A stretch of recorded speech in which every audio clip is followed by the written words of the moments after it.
Hello students, नमस्कार, सत श्री अकाल। स्वागत है आप सभी का आपके पसंदीदा चैनल मैग्नेट ब्रेन्स पर। और मैं अभिषेक अग्रवाल आपका केमिस्ट्री फैकल्टी लेकर आया हूं एक और धमाकेदार, एक और इंटरेस्टिंग सेशन ऑर्गेनिक केमिस्ट्री का क्लास 12th के बच्चों के लिए, जिसमें हमने important chapter alcohol, phenol and ether शुरू किया है। और आज उस लेक्चर का पार्ट 3 देखेंगे जो कि केमिकल प्रॉपर्टीज होगा। केमिकल प्रॉपर्टीज पार्ट 3 डिस्कस करेंगे। और इस पार्ट 3 में क्या बात करेंगे, कौन सी केमिकल प्रॉपर्टीज की बात करेंगे, तो इसमें हम बात करेंगे उन केमिकल रिएक्शन की जिसमें अल्कोहल का एल्काइल पार्ट भी और OH पार्ट दोनों इन्वॉल्व रहता है। यानी कि आपके पास अल्कोहल है, उस अल्कोहल का एल्काइल पार्ट R पार्ट और OH पार्ट दोनों इन्वॉल्व रहेगा। तो उस पार्ट को हम यहां पर समझेंगे, उस रिएक्शन को हम यहां पर देखेंगे। संपट पड़ी क्या बात? तो अब चर्चा करते हैं कि पहले भी 2 पार्ट में हमने क्या पढ़ा। ये तो पार्ट 3 है, तो 2 पार्ट में हमने क्या पढ़ा। तो पहले पार्ट में हमने ये पढ़ा था कि अल्कोहल की वो रिएक्शंस जानी थी जिसमें O और H का बॉन्ड टूटता है, reactions involving cleavage of O and H bond. और उसमें H प्लस निकलेगा, O के ऊपर माइनस आएगा, RO माइनस बोले तो एल्कोक्साइड आयन बनेगा, विच शोज कि अल्कोहल वीकली ही सही लेकिन एसिडिक नेचर के होते हैं। और उससे रिलेटेड रिएक्शंस हमने पार्ट 1 में निपटाई थी। फिर आया था हमारे पास पार्ट 2। पार्ट 2 में हमने यह चर्चा करी थी कि जो रिएक्शंस हैं उसमें अल्कोहल की वो रिएक्शंस की बात करी गई है जिसमें R और OH के बीच का बॉन्ड टूटता है। यानी कि अल्काइल पार्ट और OH का बीच का बिल्कुल बॉन्ड टूटेगा तो OH माइनस निकलेगा और R पार्ट कार्बोकेटाइन की तरह एक्ट करेगा। और ये सारी बातें अपन ने सेकंड पार्ट पे निपटा ली थी। अब ये थर्ड पार्ट है जहां पर क्या डिस्कशन करेंगे, R पार्ट भी इन्वॉल्व होगा और OH पार्ट भी इन्वॉल्व होगा। तो वो केमिकल रिएक्शन जिसमें R पार्ट भी इन्वॉल्व हो, OH पार्ट भी इन्वॉल्व हो, उसमें क्या होगा, कैसे होगा, इस पर चर्चा करेंगे पार्ट 3 में। तो शुरू करते हैं part 3। We have this as part 3 और इसमें सबसे पहली चीज जो आ रही है, we have this as dehydration of alcohol. इसमें जो सबसे पहला टॉपिक है वो है dehydration of alcohol. Now what do you mean by the dehydration of alcohol? Alcohol आपका मॉलिक्यूल है जिसकी केमिकल प्रॉपर्टीज आप पढ़ रहे हो, उसका अपने को क्या करना है, डिहाइड्रेशन करना है। What do you mean bye dehydration? Dehydration means removal of water. अगर ये वर्ड आता है कौन सा, डिहाइड्रेशन, तो it will be removal of water, पानी का निकल जाना। जैसे होता है ना, गर्मी में हम लोगों को एक बीमारी हो जाती है, या कह सकते हो कि वो बहुत कॉमनली अकरिंग चीज हो जाती है कि डिहाइड्रेट हो जाती है हमारी बॉडी, डिहाइड्रेशन हो जाता है, यानी कि बॉडी में पानी की कमी हो जाती है गर्मी में। तो डिहाइड्रेशन वर्ड कहीं पे भी आएगा मतलब वाटर का रिमूवल होगा। So this is basically removal of water. और रिमूवल ऑफ वाटर में होगा क्या, आपके पास अल्कोहल अगर है, अगर अल्कोहल मैं बनाऊं, जैसे सिंपल अल्कोहल है हमारे पास RCHOH, सिंपल अल्कोहल अगर हम बनाए यहां पर तो ये हो जाएगा RCH2, बल्कि CH2 का CHH लिख देते हैं और फिर यहां CH2OH लिख देते हैं। तो वाटर क्या होगा, वाटर के लिए हमको 2 चीजों की जरूरत है, एक H और एक OH। तो ये हमारा OH हो गया, ये हमारा H हो गया, ये दोनों साथ में निकलेंगे। तो यहां पर वाटर के को निकालने के लिए H और OH यहां पर आपका निकलेगा, तो ये वाटर मॉलिक्यूल निकल जाएगा, दिस विल बी -H2।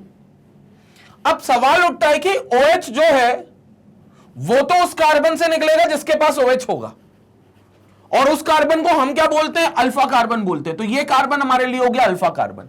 मतलब सिंपल सी बात है, OH जिस कार्बन से जुड़ा होगा उस कार्बन को हम नाम देते हैं अल्फा कार्बन। तो वो कार्बन हमारा हो गया अल्फा कार्बन।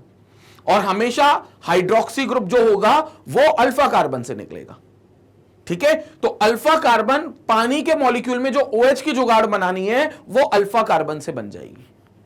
और ये याद रखना, ये अल्कोहल के रिस्पेक्ट में नहीं, कोई भी ऑर्गेनिक केमिकल आपके सामने होगा, कोई भी ऑर्गेनिक कंपाउंड आपके सामने होगा, उसमें जो फंक्शनल ग्रुप होगा वो जिस कार्बन से लगा होगा उस कार्बन को हम अल्फा मानेंगे। फंक्शनल ग्रुप ऑर्गेनिक कंपाउंड में जिस कार्बन से लगा होगा उस कार्बन को हम अल्फा मानेंगे। तो सपोज करो पहले यहां अल्फा बीटा की कहानी समझ लो, क्योंकि इसमें रिएक्शन का एक नाम होता है बीटा एलिमिनेशन। वो क्या होता है उस पर बात करेंगे, लेकिन पहले तुम्हें अल्फा बीटा समझना जरूरी है। और कई बच्चों को इसमें बड़ी कंफ्यूजन होती है अल्फा बीटा में।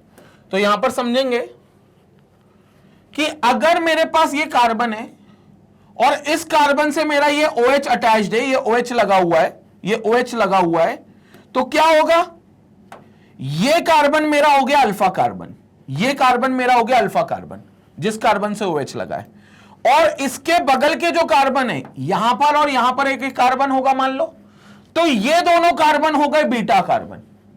इसके बगल में एक एक कार्बन और होगा तो वो कार्बन हो गए गामा कार्बन। इसके बगल में एक कार्बन और होगा तो वो हो गया डेल्टा कार्बन। मतलब कहने की बात यह है कि OH जिस कार्बन से लगा है वो carbon alpha carbon, alpha carbon जिस कार्बन से लगा है वो बीटा कार्बन, बीटा कार्बन जिस कार्बन से लगा है वो कार्बन गामा कार्बन, और गामा कार्बन जिस कार्बन से लगे हैं वो डेल्टा कार्बन। बस ये इतनी कहानी तक आती है, डेल्टा के आगे कहानी नहीं जाती, इनफैक्ट गामा डेल्टा तक भी नहीं जाती, ज्यादातर तो अल्फा और बीटा तक रुक जाती है कहानी। मतलब हमारे लिए अल्फा बीटा जानना ज्यादा जरूरी है। तो ये बात हमेशा गार्ड बांध लो कि फंक्शनल ग्रुप जिस कार्बन से जुड़ा होगा, हमारा जो फंक्शनल ग्रुप है वो जिस कार्बन से जुड़ा होगा वो कार्बन अल्फा कार्बन होगा, अल्फा कार्बन जिस कार्बन से जुड़ा होगा वो बीटा कार्बन होगा। अब हो सकता है बीटा कार्बन एक ही हो, मतलब अल्फा कार्बन कॉर्नर पे हो और एक साइड से कार्बन की चेन जोड़ता हो, तो फिर बीटा कार्बन सिर्फ एक होगा क्योंकि इस साइड कोई बीटा कार्बन नहीं है, तो बीटा कार्बन फिर सिर्फ कोई एक होगा। लेकिन यस, फंक्शनल ग्रुप वाला कार्बन अल्फा और अल्फा कार्बन से जुड़ा कार्बन बीटा। कई बार एक वर्ड आता है beta hydrogen. Beta hydrogen means what? जो हाइड्रोजन बीटा कार्बन से जुड़ा होगा उसे हम बीटा हाइड्रोजन कह देंगे। सिंपल से शब्दों में, जो कार्बन अल्फा से जुड़ा है वो बीटा कार्बन, और बीटा कार्बन से जो हाइड्रोजन जुड़ा है वो बीटा हाइड्रोजन। तो बीटा कार्बन से जो हाइड्रोजन जुड़ा होगा, जितने भी जुड़े होंगे वो सारे हाइड्रोजन बीटा हाइड्रोजन्स कहे जाएंगे, और अल्फा कार्बन से जो हाइड्रोजन जुड़ा होगा उन्हें हम अल्फा हाइड्रोजन कह देंगे। मतलब जिस कार्बन से जो हाइड्रोजन जुड़ा है उसका नेचर वही, अल्फा कार्बन से हाइड्रोजन जुड़ा है अल्फा हाइड्रोजन, बीटा कार्बन से जुड़ा है बीटा हाइड्रोजन, गामा कार्बन से जुड़ा है गामा हाइड्रोजन। क्लियर हो गया? क्योंकि ये अल्फा बीटा गामा आगे आपको बहुत परेशान करेंगे अगर अभी क्लियर नहीं हुआ तो। क्लियर हो गया? तो ऊपर स्टार बनाकर आप एक नोट डालेंगे, एक नोट डालेंगे सिंपल। अगर आप कॉपी मेंटेन कर रहे हो, नहीं कर रहे हो तो प्लीज मेंटेन करें, रजिस्टर बनाएं, नोट्स प्रॉपर बनाएं। ऊपर स्टार बना के एक नोट लिखेंगे कि the carbon to which functional group is attached that is known as alpha carbon, the carbon which is attached to those alpha carbon are known as beta carbon. आपको दो definition लिखनी है, एक अल्फा कार्बन की, एक beta carbon की। फिर एक कॉमन नोट लगाकर लिखना है कि the hydrogen attached to alpha carbon is alpha hydrogen and the hydrogens attached to beta carbon are beta hydrogens. बस अल्फा और बीटा की कहानी अपने को मेन करनी है, ठीक है। और इसके लिए ऐसा है कि बिल्कुल इस बात को और थोड़ा सा समझो। जैसे कई बार क्या होता है, एल्डिहाइड की बात करते हैं, तो एल्डिहाइड सपोज करो CH3, एल्डिहाइड का सपोज करो CH3 CH2 C double bond O और H। अब कई लोग बोलते हैं सर इसमें अल्फा कार्बन कौन है, और कई बच्चे समझते हैं कि अल्फा कार्बन ये वाला कार्बन है जिसमें C डबल बॉन्ड O लगा है। याद रखना बच्चों, ये नहीं है C, ये कार्बन अल्फा कार्बन बिल्कुल नहीं है। इस बात को बिल्कुल गांठ बांध लो भैया, ये बिल्कुल अल्फा कार्बन है, क्योंकि ये तो हमारा पूरा फंक्शनल ग्रुप है ना, this is our functional group. तो ये मेन फंक्शनल ग्रुप हो गया, इससे जुड़ा हुआ जो कार्बन है ये हमारा भाई साहब अल्फा कार्बन हो गया, because this is the main functional group. ये हमारा मेन फंक्शनल ग्रुप है, तो ये अल्फा कार्बन वार्बन नहीं होगा, ये तो हमारे फंक्शनल ग्रुप का कार्बन हो गया। हमने कहा था, क्या कहा था, आपने नोट क्या डाला है कि फंक्शनल ग्रुप से जुड़ा हुआ carbon will be alpha carbon. ये कार्बन तो हिस्सा है फंक्शनल ग्रुप का, एल्डिहाइड CHO ग्रुप माना जाता है जिसमें यह कार्बन फंक्शनल ग्रुप का हिस्सा माना जाता है। तो भैया ये फंक्शनल ग्रुप जिस कार्बन से कनेक्ट होगा वो अल्फा, अल्फा जिस कार्बन से कनेक्ट होगा वो बीटा, अल्फा जिस कार्बन से कनेक्ट होगा वो बीटा। तो ये हो गया अल्फा, ये हो गया बीटा, और इसमें अल्फा एक ही होगा एक साइड, क्योंकि एल्डिहाइड हमेशा कॉर्नर पे आते हैं, तो यहां पर आपको कोई नहीं मिलेगा और यहां कोई नहीं मिलेगा, तो फिर अल्फा कार्बन यही होगा। एक और देखो, एक और देखो, एक और ग्रुप की चर्चा करते हैं। यहां पर भी लोगों को कई बार दिक्कत होती है, carboxylic acid CH3 CH2 C double bond O और OH। कई लोग समझते हैं जो COOH का कार्बन है ये अल्फा कार्बन है, ये अल्फा कार्बन नहीं है क्योंकि ये पूरा फंक्शनल ग्रुप है, ये तुम्हारा पूरा फंक्शनल ग्रुप है। So this is your functional group, ये फंक्शनल ग्रुप है, तो ये कार्बन फंक्शनल ग्रुप का हिस्सा है। इस कार्बन से जुड़ा हुआ कार्बन अल्फा और इस अल्फा कार्बन से जुड़ा हुआ कार्बन बीटा, तो ये अल्फा हो गया, ये बीटा हो गया, बात खत्म। ये अल्फा कार्बन, ये बीटा कार्बन, बात खत्म। ठीक है। कीटोन अगर होता तो, कीटोन में कई लोग कंफ्यूजन खाते हैं, ketone ketone ketone CH3 CH2 C double bond O CH3, ये आपका कीटोन है। कैसे पता कीटोन है? कार्बोनिल ग्रुप अगर बीच में आ रहा है तो ये कीटोन है, अगर कॉर्नर पे आता तो एल्डिहाइड हो जाता, और अगर कॉर्नर पे आता और OH भी आता तो कार्बोक्सिलिक एसिड हो जाता। ये एल्डिहाइड का था, ये कार्बोक्सिलिक एसिड की डिटेल थी, ये कार्बोक्सिलिक एसिड की डिटेल थी, और ये कीटोन की बातें हैं। समझेंगे अब, यहां पर समझेंगे। ये जो कार्बोनिल ग्रुप है ये कीटोन का ग्रुप है, तो ये अपना फंक्शनल ग्रुप है। ये जो C डबल बॉन्ड O तुम्हें दिख रहा है, ये वाला C डबल बॉन्ड O, ये अपना फंक्शनल ग्रुप, ये फंक्शनल ग्रुप हो गया। So this is your functional group, this is your functional group. और इस फंक्शनल ग्रुप से जो कार्बन लगा होगा, इस फंक्शनल ग्रुप से जो कार्बन लगा होगा, एक ये और एक ये, इस फंक्शनल ग्रुप से जो कार्बन लगे, दो लगे, ये दोनों अल्फा, ये दोनों अल्फा, ये कार्बन और ये कार्बन अल्फा, ये कार्बन बीटा, क्योंकि ये अल्फा कार्बन से लगा है तो ये वाला कार्बन बीटा, वहां कोई बीटा नहीं है क्योंकि वहां कोई कार्बन नहीं है, तो ये अल्फा तो अल्फा, दो कार्बन इस ग्रुप से लगे हुए, और ये आपका बीटा कार्बन। कीटोन में ये होता है, और mainly aldehyde, ketone, carboxylic acid और अल्कोहल में ये जानना है। बाकी अगर कहीं हमको कोई स्पेसिफिक रिएक्शन मैकेनिज्म होगा, वहां अल्फा बीटा करना होगा, तो वहां स्पेसिफाइड हम अल्फा बीटा बना लेंगे। क्लियर हो गया? लेकिन इनमें आपको तो पहले से पता होना चाहिए भैया कौन सा अल्फा होता है, कौन सा बीटा होता है और क्या चीजें होती हैं। ये आपका अल्फा बीटा गामा की कहानी है। पहले आप इसका स्क्रीनशॉट ले लो पूरे का, क्योंकि फिर मैं ये रिएक्शन पर वापस आऊंगा और इसको समझाऊंगा डिहाइड्रेशन में होता क्या है, सारी चर्चा करेंगे। पहले तुम इस पार्ट का स्क्रीनशॉट ले लो, लेकिन इस पार्ट का स्क्रीनशॉट ले लो। तो अल्फा बीटा की कहानी क्लियर हो गई, और अल्फा बीटा कार्बन से जो हाइड्रोजन होगा वो भी अल्फा बीटा हाइड्रोजन होगा। ठीक है, अल्फा से जुड़ा है तो अल्फा हाइड्रोजन, बीटा से जुड़ा है तो बीटा हाइड्रोजन। अब चर्चा करते हैं डिहाइड्रेशन पर, जो हम बात कर रहे हैं। तो हमने यहां क्या कहा, डिहाइड्रेशन अल्कोहल का कराएंगे, और ये रिएक्शन वो है जिसमें एल्काइल पार्ट भी इन्वॉल्व होगा और OH पार्ट भी इन्वॉल्व होगा। अब ये क्यों ऐसा बोल रहे हैं एल्काइल पार्ट भी इन्वॉल्व होगा और OH पार्ट भी इन्वॉल्व होगा? क्योंकि देखो, वाटर का रिमूवल मतलब H2O का रिमूवल, और मैं उसको H2O नहीं बोलता, मैं उसको बोलता हूं H और OH का रिमूवल। अब इसमें दो चीजों की जुगाड़ करनी है, एक H की और एक OH की। OH कहां से मिलेगा? अल्फा कार्बन से। जिस कार्बन से OH लगा हुआ है वही OH देगा, तो ये अल्फा कार्बन देगा। लेकिन हाइड्रोजन अल्फा कार्बन फिर नहीं देगा। कार्बन बोलेगा अल्फा वाला, यार भाई हम OH दे रहे हैं, अब सब कुछ हमसे ही ले लोगे क्या? हम भिखारी बन जाए, बोल लो क्या करें, नौकरी छोड़ दें, जॉब छोड़ दें? तो वो बोलेगा भैया अगर मुझसे OH तुमने ले लिया तो एक काम करो, कहीं और सब हाइड्रोजन जुगाड़ कर लो, अगर तुम्हें पानी निकालना है तो फिर हम हाइड्रोजन कहां से जुगाड़ेंगे? हम बीटा कार्बन से हाइड्रोजन लेंगे। तो बीटा कार्बन से हम हाइड्रोजन लेंगे, और ये रहा beta carbon, this is your beta carbon. ये आपका कौन सा भाई? ये आपका बीटा कार्बन हो गया। तो इस बीटा कार्बन से हम हाइड्रोजन लेंगे, और अगर इस बीटा कार्बन से हाइड्रोजन लेंगे तो ये HOH आपका निकल जाएगा, ये वाटर निकल जाएगा। अब जाहिर सी बात है, एक अल्फा पे बॉन्ड फ्री होगा और एक बीटा पे बॉन्ड फ्री होगा, दोनों पे बॉन्ड फ्री होगा, ये दोनों बॉन्ड आपस में जुड़ जाएंगे। समझ गए बात को? मतलब एल्कीन बन जाएगा, डबल बॉन्ड बन जाएगा ना, क्योंकि एक बॉन्ड ऑलरेडी इनके पास था, अब एक बॉन्ड और जुड़ गया तो एल्कीन बन जाएगा। तो यहां पर रिएक्शन अगर आप देखोगे तो they will going to form RCH double bond CH2, RCH double bond CH2, ये आपका क्या बन गया? एल्कीन बन गया, बोले तो अनसैचुरेटेड कंपाउंड बन गया। और अनसैचुरेटेड क्यों बना? क्योंकि भैया कोई वाटर मॉलिक्यूल निकला है और कोई आया नहीं है, निकला है। कभी भी कोई चीजें अगर निकलती हैं तो ऐसी रिएक्शन को हम एलिमिनेशन रिएक्शन कहते हैं।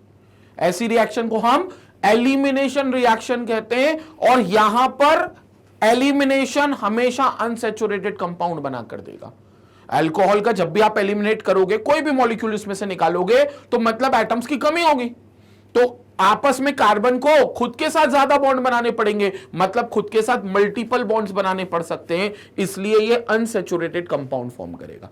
तो पहली बात तो रिएक्शन एलिमिनेशन होगी, और एलिमिनेशन रिएक्शन से अनसैचुरेटेड कंपाउंड बनेगा। तो डिहाइड्रेशन वाली जो रिएक्शन है, इससे एक और चीज पता चल गई, it's a kind of an elimination reaction,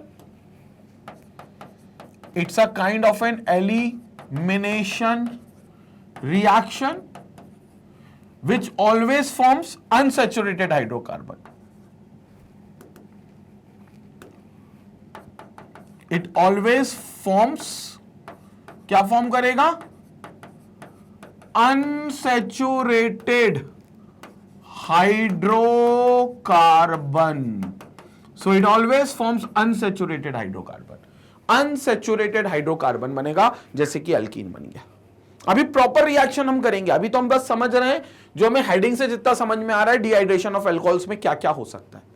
तो डिहाइड्रेशन मतलब वाटर का रिमूवल, वाटर में का रिमूवल मतलब H और OH का रिमूवल, जिसमें OH निकलेगा अल्फा कार्बन से, H निकलेगा बीटा कार्बन से। और चूंकि अल्फा और बीटा से कोई चीज निकल रही है तो इसको एलिमिनेशन रिएक्शन कहेंगे, और एलिमिनेशन रिएक्शन में एक अल्फा कार्बन पे एक अल्फा कार्बन पे एक बीटा कार्बन पे बॉन्ड फ्री हो रहा है, तो ये दोनों बॉन्ड आपस में जुड़ के डबल बॉन्ड बना लेंगे, और डबल बॉन्ड बना लेंगे तो अनसैचुरेटेड हाइड्रोकार्बन बनेगा, यहां पर एल्कीन बनेगा। So when alcohols are heated with a strong acid, a molecule of water is lost from the alcohol to form an alkene.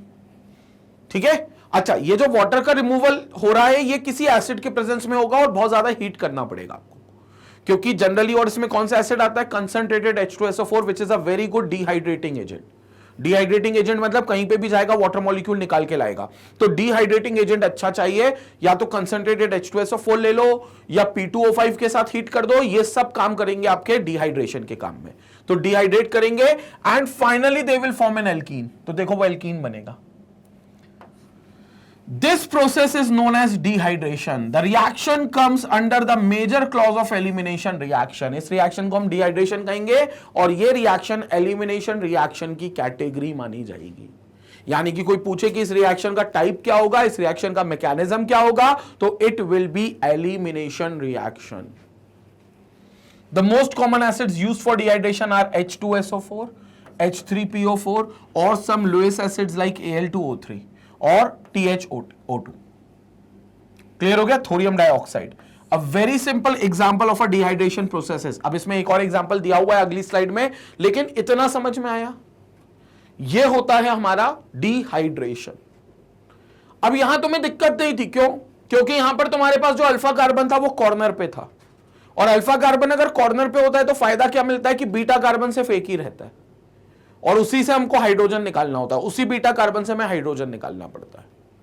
लेकिन थोड़ी देर के लिए मान लो ये जो अल्फा कार्बन है ये बीच में नहीं हो, ये खुद मतलब ये कॉर्नर पे ना हो, ये खुद बीच में हो। ये अभी तो कॉर्नर पे है, ये कॉर्नर पे है, इसलिए आपको एक ही बीटा कार्बन मिल रहा है। ये अगर बीच कॉर्नर पे ना आकर ये बीच में आ जाए तो फिर इसके अगल और बगल में दो तरफ बीटा कार्बन होंगे, फिर हाइड्रोजन किससे निकालोगे, उस पर चर्चा करेंगे। अभी समझ में आ गया ना खेल? लेकिन अभी तो फिलहाल अपन ने रिएक्शन को समझना चाह रहे थे तो अपन ने कॉर्नर पे डाल दिया, उसको कंफ्यूजन नहीं क्रिएट किया। बीटा कार्बन एक ही है, बीटा कार्बन एक है तो बीटा कार्बन H देगा, अल्फा कार्बन OH देगा, रिएक्शन में से H2O निकल जाएगा और अल्फा और बीटा के बीच में डबल बॉन्ड आएगा। याद रखना, जो एल्कीन में डबल बॉन्ड आएगा it will always between alpha and beta carbon. So एक और पॉइंट है यहां पर जो कॉमन है लिखने के लिए, अल्फा बीटा अनसैचुरेटेड कंपाउंड्स बनते हैं।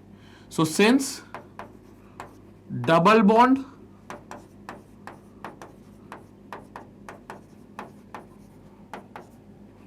formed, यहां पर लिखते हैं, since double bond formed, since double bond formed during dehydration of alcohol, during dehydration of alcohol, since double bond formed during dehydration of alcohol is between alpha and beta carbon, is between alpha and beta carbon, therefore we always obtain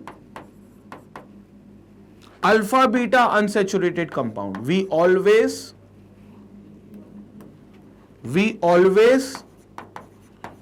obtain alpha beta unsaturated compound.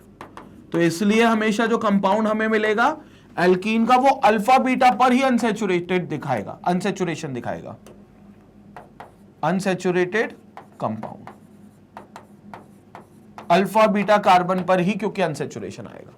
तो alpha beta के बीच में ही double bond आएगा, और alpha beta के बीच में ही double bond आएगा तो alpha beta unsaturated compound उसको बोला जाएगा, वो कैटेगरी बोली जाती है उसको, क्योंकि अल्फा और बीटा से ही आपका क्या निकलेगा, एक तरफ OH और एक तरफ H। जो भी एलिमिनेशन हो रहा है, तो जो भी मॉलिक्यूल का एलिमिनेशन हो रहा है वो अल्फा बीटा से निकल रहे हैं, तो बॉन्ड किसके पास फ्री होंगे, अल्फा बीटा पर फ्री होंगे। तो डबल बॉन्ड कहां आएगा, अल्फा बीटा के बीच में आएगा, इसलिए से अल्फा बीटा अनसैचुरेटेड कंपाउंड की कैटेगरी में रखा जाएगा, कैटेगरी में बोला जाएगा।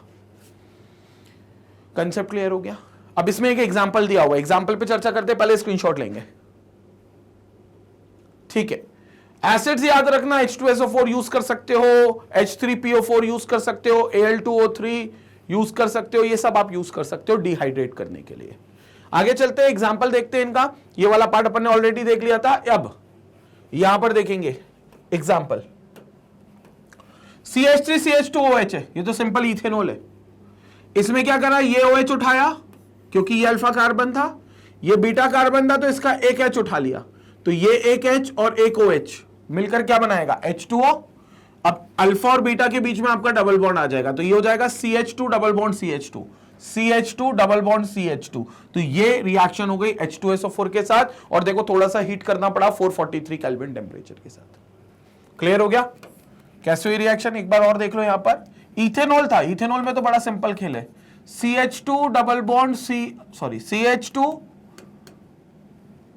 Bond H, CH2 bond OH, ये आपका इथेनॉल है। This is your ethanol. क्या करें, कंसंट्रेटेड H2SO4 दे देते हैं और हीट करते हैं कितने टेम्परेचर पे, 443 केल्विन। तो देखेंगे यहां पर ये H देगा, ये OH देगा। क्लियर हो गया। तो यहां से पूरा आपका H और OH निकलेगा। ये अल्फा कार्बन, ये एक ही बीटा कार्बन है, तो सोचने की कोई बात ही नहीं है। तो इधर से आपका हाइड्रोजन निकलेगा, एक हाइड्रोजन यहां से निकाल लो, H2O आपका रिलीज हो गया, H2O रिलीज हो गया, प्लस क्या बन गया आपका CH2 double bond CH2, ethene. So this is your ethene. तो ये आपका इथीन बन गया। संपट पड़ी बात। तो ये आपका इथीन का फॉर्मेशन हो गया, which is a kind of N alkene, unsaturated compound alkene. The experimental conditions such as temperature and concentration of the acid required to bring about the dehydration depends on the structure of the individual alcohol. अच्छा, इसमें temperature कोई fix नहीं है कि हर alcohol 443 kelvin पर ही dehydrate होगा। Temperature और कौन सा एसिड, मतलब एसिड का कंसंट्रेशन, कि कितना एसिड आपने मिलाया है, ये अल्कोहल के स्ट्रक्चर और अल्कोहल टू अल्कोहल वेरी करेगा। बस इतना है कि हाँ, H2SO4 यूज होगा और हीट करने पर ही वो निकलेगा। अब हीट करने पर कितने टेम्परेचर पे निकलेगा, तो वो हर अल्कोहल का टेम्परेचर अलग अलग होगा, हर अल्कोहल का टेम्परेचर अलग अलग होगा। ठीक है, ये आपके सामने रिएक्शन है जो आपको बताई गई है। So this is how the alkene will be prepared. लेकिन अब इसमें एक मुद्दा आएगा। यहां तो तुम बच गए क्योंकि बीटा कार्बन एक था। क्यों? क्योंकि OH वाला जो अल्फा कार्बन था वो कॉर्नर पे था, एक कॉर्नर पे वो था। अगर मान लो ये अल्फा कार्बन बीच में आ जाए, तब क्या सीन होगा, उस पर भी चर्चा करेंगे। पहले इतने पार्ट का स्क्रीनशॉट लपकेंगे, स्क्रीनशॉट लपके।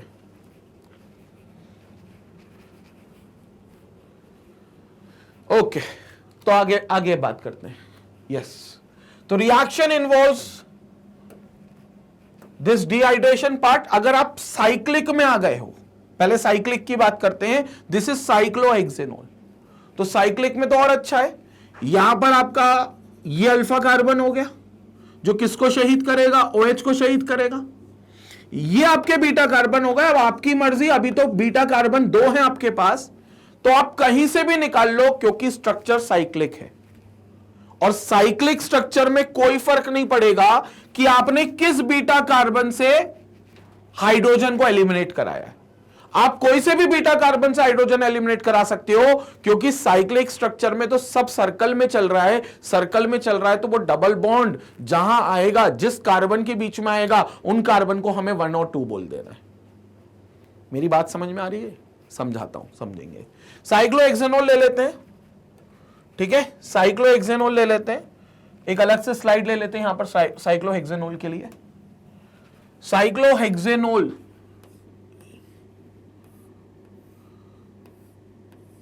ठीक है, यहां पर सपोज करो ये OH है,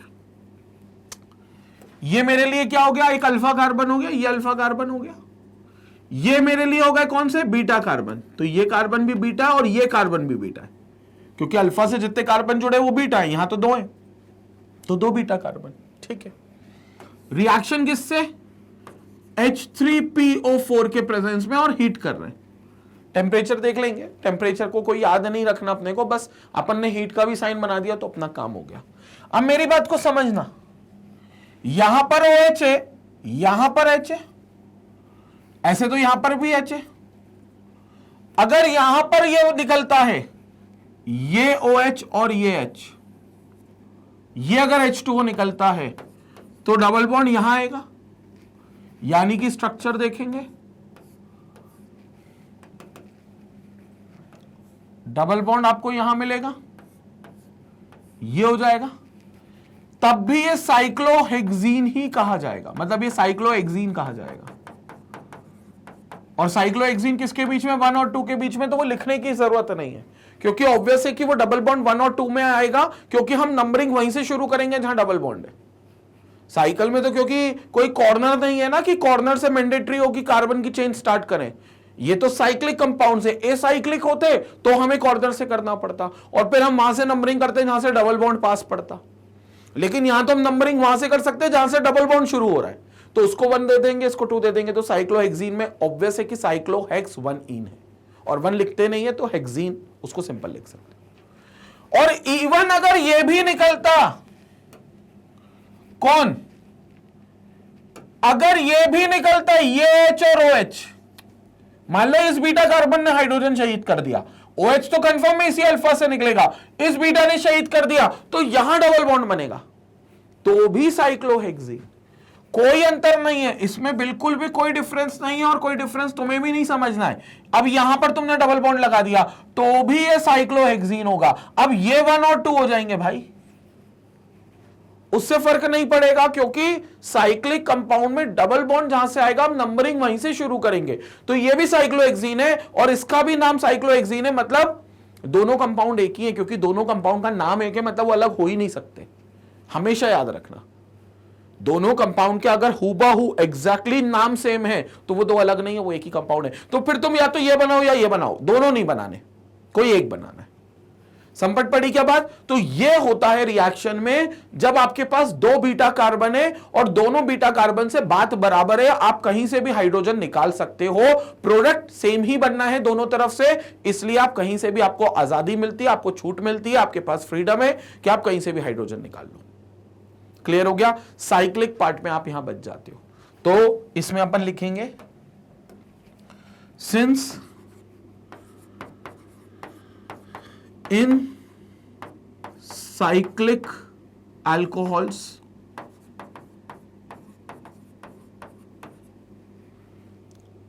beta in cyclic alcohols beta carbons are symmetrical in the sense symmetrical to alpha, therefore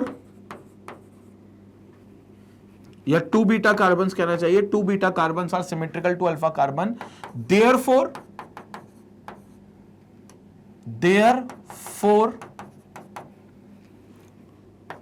either of beta carbon can eliminate, therefore either of beta carbon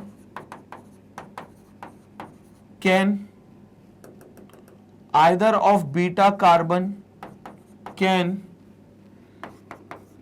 eliminate, किसे eliminate कर सकते हैं? हाइड्रोजन एटम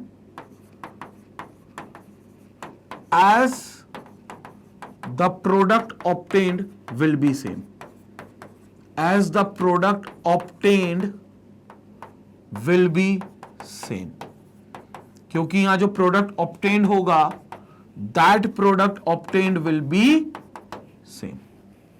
तो भैया जो product obtained होगा वो बिल्कुल सेम होगा, तो आप कहीं से भी निकाल लोगे, जो प्रोडक्ट ऑब्टेन्ड होगा वो बिल्कुल सेम होगा, प्रोडक्ट ऑब्टेन्ड जो होगा वो बिल्कुल सेम होगा। तो साइक्लोहेक्सीन आप कोई सा भी निकाल लो, ठीक है, उससे फर्क नहीं पड़ता, प्रोडक्ट ऑब्टेन्ड बिल्कुल सेम होगा। तो मैं इसको नहीं बना रहा, आप ठीक है ना, आप मतलब ये बता सकते हो कि कोई सा भी एक निकाल लो, या तो यहां बना लो या वहां बना लो, आप कोई सा भी एक बना सकते हो। रेड वाला मैं नहीं बना रहा हूं, मैं जो स्टैंडर्ड रिएक्शन लिख रहा हूं उसमें ग्रीन वाला कंपाउंड बना, ठीक है। तो OH और H ऊपर और नीचे से निकाला है, ठीक है। तो ये रिएक्शन यहां पर हमारी कंप्लीट होती है। लेकिन अगर यही मुद्दा हमारा ओपन चेन में होता तो ओपन चेन में भी पॉसिबल हो सकता था कि हम कहीं से भी निकाल ले, प्रोवाइडेड अगर हमारे पास सिमेट्रिकल अल्कोहल है। तो सिमेट्रिकल अल्कोहल का मतलब क्या है उसकी भी बात करते हैं, पहले तुम इसका स्क्रीनशॉट ले लो, फिर अपन आगे चर्चा करेंगे। तो यहां से ये चीज क्लियर हो गई। तो यहां पर देखो 85% ऑफ H3PO4 यूज किया है, 433 केल्विन यूज किया है, और ये साइक्लोहेक्सीन प्लस H2O यहां से रिलीज हो रहा है, तो ये H2O अपना भी यहां पर फॉर्म हो रहा था। क्लियर हो गया? तो ये अपनी रिएक्शन आ गई, ये टोटली आपको रिएक्शन मिल गई। अगर हमारे पास क्या होता ओपन चेन अल्कोहल, तो क्या उसमें भी ये छूट मिलती कि कोई से भी बीटा कार्बन से ले लो? बिल्कुल मिल सकती है।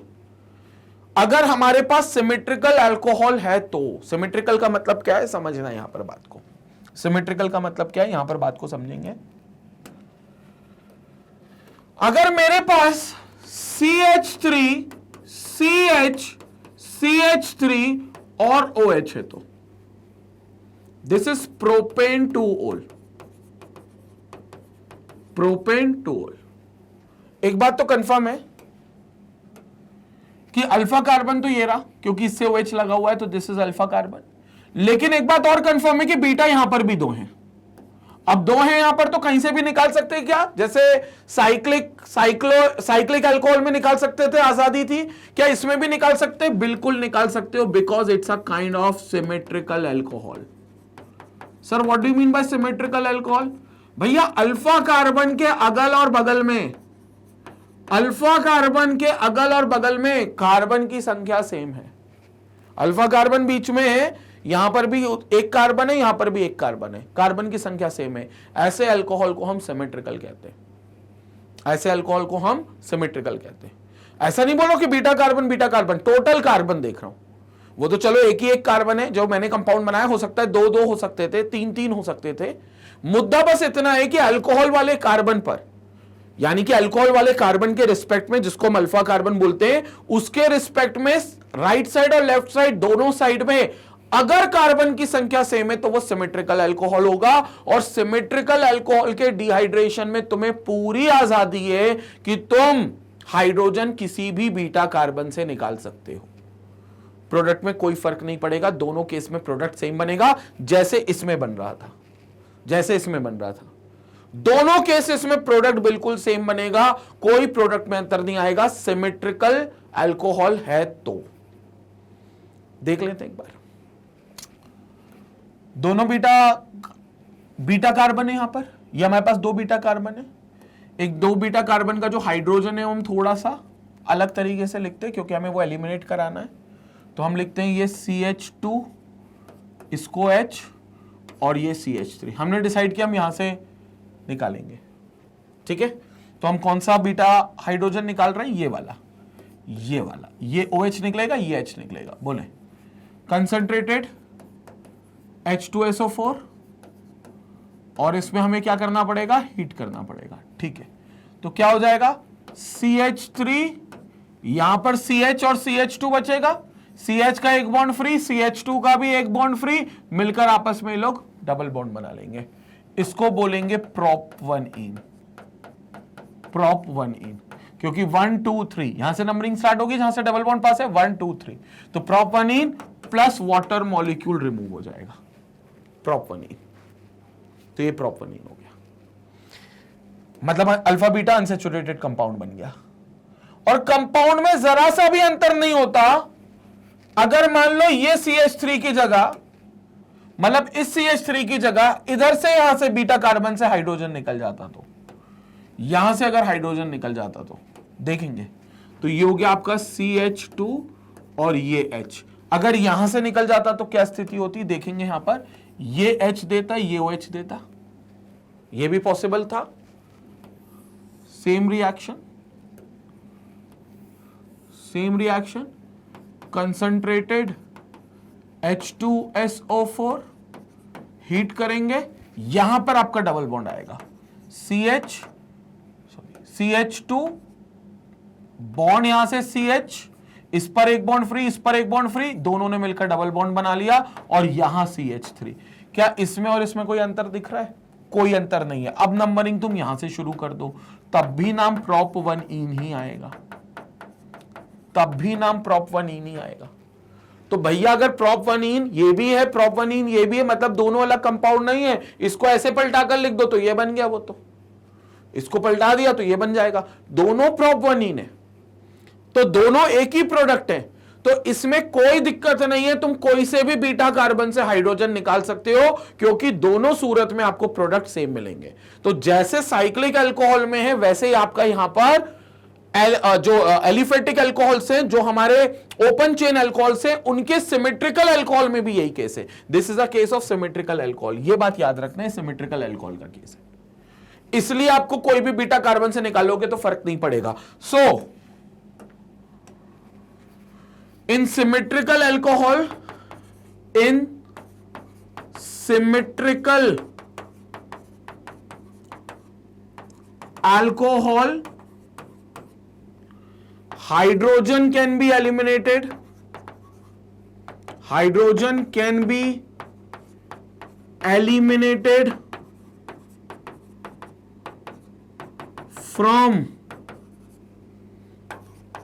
either of beta carbon, from either beta carbon, from either beta carbon, hydrogen will be eliminated from either beta carbon, किसी भी बीटा कार्बन से आप हाइड्रोजन को निकाल सकते हो, as the product obtained will be same, as the product obtained will be same. तो आपको कोई एक ही रिएक्शन दिखानी है, चाहे ग्रीन वाली दिखाओ चाहे रेड वाली दिखाओ, क्योंकि product will be same, as the product obtained will be same. So the product जो भी ऑब्टेन्ड होगा इसमें, whatever the product that will be obtained will be same. So the product obtained will be same. ये product जो भी obtained होगा ये बिल्कुल सेम होगा, क्योंकि सिमेट्रिकल अल्कोहल है ना, इसमें टेंशन की बात नहीं है। मुद्दा अब आएगा जब अनसिमेट्रिकल अल्कोहल होगा, चर्चा करेंगे उसकी। सिमेट्रिकल अल्कोहल में कोई दिक्कत नहीं है, साइक्लिक अल्कोहल में कोई दिक्कत नहीं है। दिक्कत कहां है? अनसिमेट्रिकल में, उसकी चर्चा करेंगे। बट अभी इतना पार्ट अपना क्लियर हो गया। ये पूरे पार्ट का स्क्रीनशॉट ले लिया था अपन ने, इस पार्ट का स्क्रीनशॉट ले लो अगर स्किप हो गया हो तो। इस पार्ट का स्क्रीनशॉट ले लो, इस पार्ट का भी स्क्रीनशॉट ले लो। तो ये रिएक्शन समझ में आ गई। और खेल बड़ा सिंपल है, जब तक सिमेट्रिकल अल्कोहल है तो, और सिमेट्रिकल अल्कोहल में कोई भी बीटा कार्बन से आप हाइड्रोजन निकाल सकते हो। और एक बात और, क्योंकि बीटा कार्बन से हाइड्रोजन निकाल रहे हो, इसलिए इस रिएक्शन का नाम बीटा एलिमिनेशन रिएक्शन पड़ा। प्रिसाइसली एलिमिनेशन रिएक्शन तो है, बट एलिमिनेशन में भी हमें बताना पड़ता है कौन सी एलिमिनेशन है। अलग अलग एलिमिनेशन रिएक्शंस होती हैं। ये बीटा एलिमिनेशन रिएक्शन है, because the hydrogen is eliminated from beta carbon. OH तो कंफर्म है, वो हमेशा अल्फा से जाएगा। हाइड्रोजन सस्पिशियस था कि अल्फा से भी जा सकता है, बीटा से भी जा सकता है, या किसी और कार्बन से भी जा सकता है, तो precisely it's a beta elimination reaction which indicates that carbon which indicates the hydrogen will be eliminated always from beta carbon. Hydrogen will be eliminated from the beta carbon. ये चीज बहुत इंपॉर्टेंट है जो हमें समझनी थी. कंसेप्ट समझ में आ गया है पूरा. अभी अनसिमेट्रिकल पर हम चर्चा करेंगे, अभी हम आएंगे, वो जो खेल बिगाड़ने वाला चीज आएगी कंपाउंड, उस पर भी बात करेंगे. लेकिन अभी थोड़ा सा हम आगे चलते हैं और हम ये देखते हैं कि सिमेट्रिकल अल्कोहल की कैटेगरी में कौन सा अल्कोहल अच्छा रिएक्टिविटी दिखाएगा. तो ऑब्वियस सी बात है, देखो टर्शरी अल्कोहल जो होगा वो सबसे अच्छी रिएक्टिविटी दिखाएगा. मतलब टर्शरी अल्कोहल को आपको माइल्ड कंडीशन पे ही डिहाइड्रेट कर सकते हो. टर्शरी अल्कोहल को वेरी माइल्ड कंडीशन पे, आपको बहुत ज्यादा टेम्परेचर नहीं देना. देखो वहां पर आप देखोगे 400 केल्विन के ऊपर टेम्परेचर था, यहां देखो 350 केल्विन के आसपास है. क्यों ऐसा कह रहे हैं टर्शरी अल्कोहल में? क्योंकि देखो टर्शरी अल्कोहल जो कार्बन है वो 3 कार्बन से जुड़ा हुआ है और एलिमिनेशन में इस OH का जाना था है. तो for the time mean, for a very little time, जैसे ही OH जाएगा माइनस बन के, for a very little time इस कार्बन पर प्लस आएगा. ठीक है, बाद में डबल बॉन्ड बन जाएगा, ये अपना इलेक्ट्रॉन या नीचे का कार्बन या कोई भी कार्बन इसको अपना इलेक्ट्रॉन हाइड्रोजन को निकाल कर दे देगा और डबल बॉन्ड बना लेगा.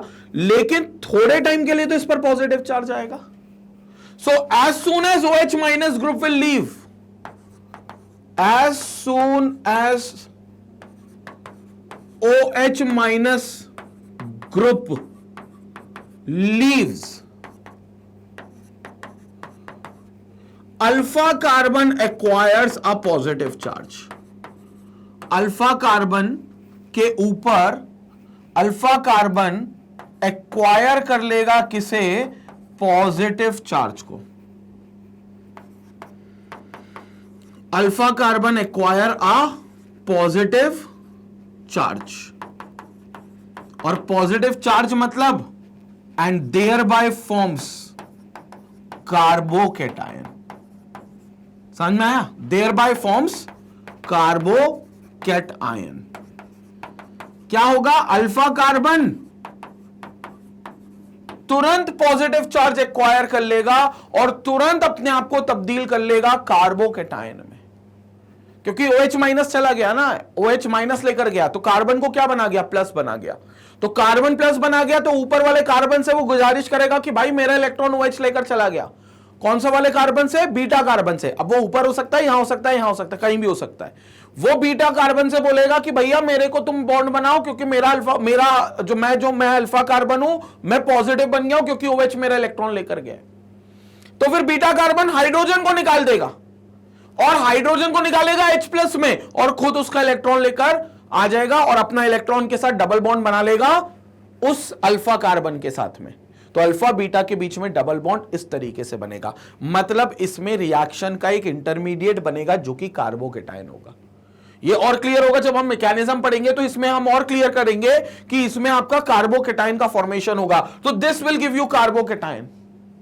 और हमें पता है भैया कार्बोकेटायन सबसे ज्यादा जो स्टेबल होगा उसकी रिएक्शन सबसे अच्छी होगी. हमें पता है stability order of carbocation 3 degree सबसे ज्यादा स्टेबल, उससे कम 2 डिग्री, उससे कम 1 डिग्री और सबसे कम मिथाइल.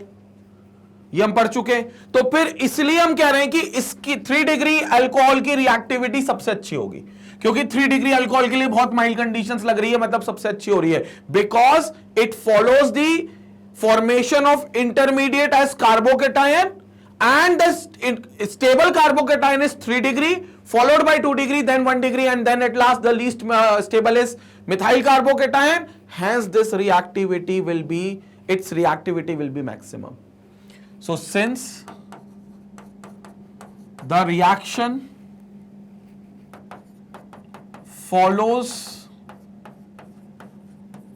या the reaction mechanism, अभी mechanism हालांकि मैं बताऊंगा इसका, आगे मैकेनिज्म भी है इसका, बट ये क्लियर हो गया कि इस रिएक्शन मैकेनिज्म में follows formation of intermediate as carbocation, follows formation of intermediate as carbocation. So it follows an intermediate of carbocation and stability of carbocation follows the order. तो जो कार्बोकेटाइन सबसे अच्छा बनेगा, सबसे स्टेबल होगा, वो सबसे अच्छा रिएक्टिव होगा इसके लिए। तो stability of carbocation is 3 degree, carbocation सबसे ज्यादा स्टेबल, 2 डिग्री उससे कम, 1 डिग्री उससे कम, और मिथाइल कार्बोकेटाइन सबसे कम। तो ये स्टेबिलिटी ऑर्डर है। Therefore reactivity order is, therefore reactivity order, reactivity order for beta elimination reaction, या reactivity order of alcohol for beta elimination reaction, reactivity order of alcohol for beta elimination reaction follows, beta elimination reaction follows. कौन सा order follow करेगी? 3 degree ROH सबसे अच्छा eliminate करेगा, उससे कम 2 degree alcohol, उससे कम 1 degree alcohol, 1 degree alcohol, और सबसे कम CH3OH बोले तो मीथेनॉल। ये रिएक्टिविटी ऑर्डर फॉलो होगा, ये रिएक्टिविटी ऑर्डर फॉलो होगा। समझ में आया रिएक्टिविटी ऑर्डर क्यों फॉलो होगा? क्योंकि जो स्टेबल कार्बोकेटाइन है वो फॉर्म होगा, और भैया जो स्टेबल कार्बोकेटाइन है वो हमारा 3 डिग्री है, तो 3 डिग्री अल्कोहल सबसे अच्छा रिएक्शन देंगे ये वाली। इसलिए इनने बोला देखो ये 3 डिग्री अल्कोहल था, क्योंकि ये 3 कार्बन से जुड़ा था, तो 3 डिग्री अल्कोहल देख रहे हो, वो कह रहे हैं माइल्ड कंडीशंस पे रिएक्ट होगा, और टेम्परेचर देख लो 350 है, जबकि बाकियों का हमने देखा था 400 450 था। देखो पीछे इथीन का करवाया था इनने, देख लो 433 पे साइक्लोहेक्सेनोल का, और देख लेंगे इथीन का, देखो इथेनॉल का 443 पे इथीन का फॉर्मेशन। ये प्राइमरी है, ये सेकेंडरी है, फिर भी 433 कम हो गया क्योंकि सेकेंडरी आ गया ना। ये 443 था, ये 433 है, क्योंकि साइक्लोहेक्सेनोल में जो ये कार्बन होता है, ये बेसिकली OH वाला कार्बन, ये 2 डिग्री होता है, क्योंकि एक इस कार्बन से जुड़ा है, एक इस कार्बन से जुड़ा है। लेकिन अगर यहां पर बात करोगे तो ये टर्शरी हो गया, ये तो और अच्छा हो गया, तो टेम्परेचर और कम हो गया। क्लियर हो गया?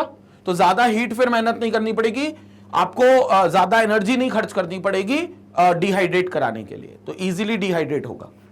क्लियर हो गया? तो ये इसलिए जरूरी होता है समझना। अब इस पर हालांकि हम मैकेनिज्म से चर्चा करेंगे, और फिर वो समझेंगे कि अगर अल्कोहल अनसिमेट्रिकल हो जाता तो क्या होता। तो क्या 2 बीटा कार्बन में से कहीं से भी निकाल लेते, वो वाली आजादी यहां पर भी होती? क्या नहीं होती? क्यों नहीं होती? सारी चर्चा करेंगे। पहले स्क्रीनशॉट। ओके, तो यहां पर खेल समझ गए अपन। So the ease of dehydration of alcohols follows the general order 3 degree 2 degree 1 degree. इसलिए डिहाइड्रेशन की जो रिएक्टिविटी ऑर्डर है वो ये है कि टर्शरी अल्कोहल सबसे अच्छे से रिएक्ट करते हैं, उससे कम सेकेंडरी अल्कोहल। सेकेंडरी अल्कोहल क्योंकि ये जो कार्बन है अल्फा, ये 1 और 2 दो कार्बन से अटैच्ड है, और ये OH जिस कार्बन से अटैच्ड है वो सिर्फ एक कार्बन से अटैच्ड है, तो ये प्राइमरी की सबसे कम रिएक्टिविटी होगी। Most common and often interesting phenomena observed during acid catalyzed dehydration of primary and secondary alcohol is the rearrangement of the carbon skeleton। अब इसमें एक और बहुत इंटरेस्टिंग फिनोमेना आता है कि अगर कभी आप 1 डिग्री या 2 डिग्री अल्कोहल को डिहाइड्रेट कर रहे हो, and there is a possibility कि लाइक वहां पर रीअरेंजमेंट करके एक स्टेबल कार्बोकेटायन बनाया जा सकता है, तो वो अल्कोहल 100% अंडरगोन करेगा रीअरेंजमेंट को। वो अल्कोहल 100% अपने को रीअरेंज करवा देगा, और स्टेबल कार्बोकेटायन बनने की अगर कोई गुंजाइश होगी तो वो जरूर बनाएगा, तो वो जरूर बनाएगा। एग्जाम्पल देखेंगे। मान लो मेरे पास है कोई 1 डिग्री अल्कोहल, ठीक है। 1 डिग्री अल्कोहल मतलब ये OH है, ये कार्बन से जुड़ा हुआ है, ये एक कार्बन से और जुड़ा हुआ है CH, ये एक और कार्बन से जुड़ा हुआ है, ठीक है। तो ये हो गया 1 डिग्री बेसिकली, क्योंकि ये कार्बन जिससे हमारा OH जुड़ा है ये अल्फा एक ही कार्बन से जुड़ा है तो एक बीटा, लेकिन ये बीटा यहां पर बना रहा है एक CH3, एक CH3, एक CH3। समझ में आया कुछ? ये OH इस कार्बन से जुड़ा हुआ है अल्फा से, जो कि एलिमिनेट होगा, तो ये OH एलिमिनेट होगा। OH अगर एलिमिनेट हुआ तो माइनस बन के तो इस कार्बन को बना देगा प्लस। OH अगर एलिमिनेट हुआ तो माइनस बन जाएगा, इस कार्बन को बना देगा प्लस। ये कार्बोकेटायन बन गया जो कि प्राइमरी है। तो यहां पर देखेंगे आप C ये अल्फा कार्बन जिस पर प्लस चार्ज, ये कार्बन बीटा, ये बीटा कार्बन, ये वाला अब बनाया और इसके साथ 3 CH3। अब तुम देखो सबसे अच्छी इंटरेस्टिंग फिनोमेना यहां पर क्या लगेगा। अब ये बन रहा है प्राइमरी कार्बोकेटायन फिलहाल, क्योंकि कार्बन जिस पर प्लस चार्ज है वो एक कार्बन से लगा है, लेकिन वो जो एक कार्बन है वो बोलता है यार मैं तो 3 कार्बन से लगा हूं, मतलब मैं अपने आप में 3 डिग्री हूं, ये वाला कार्बन बोलता है।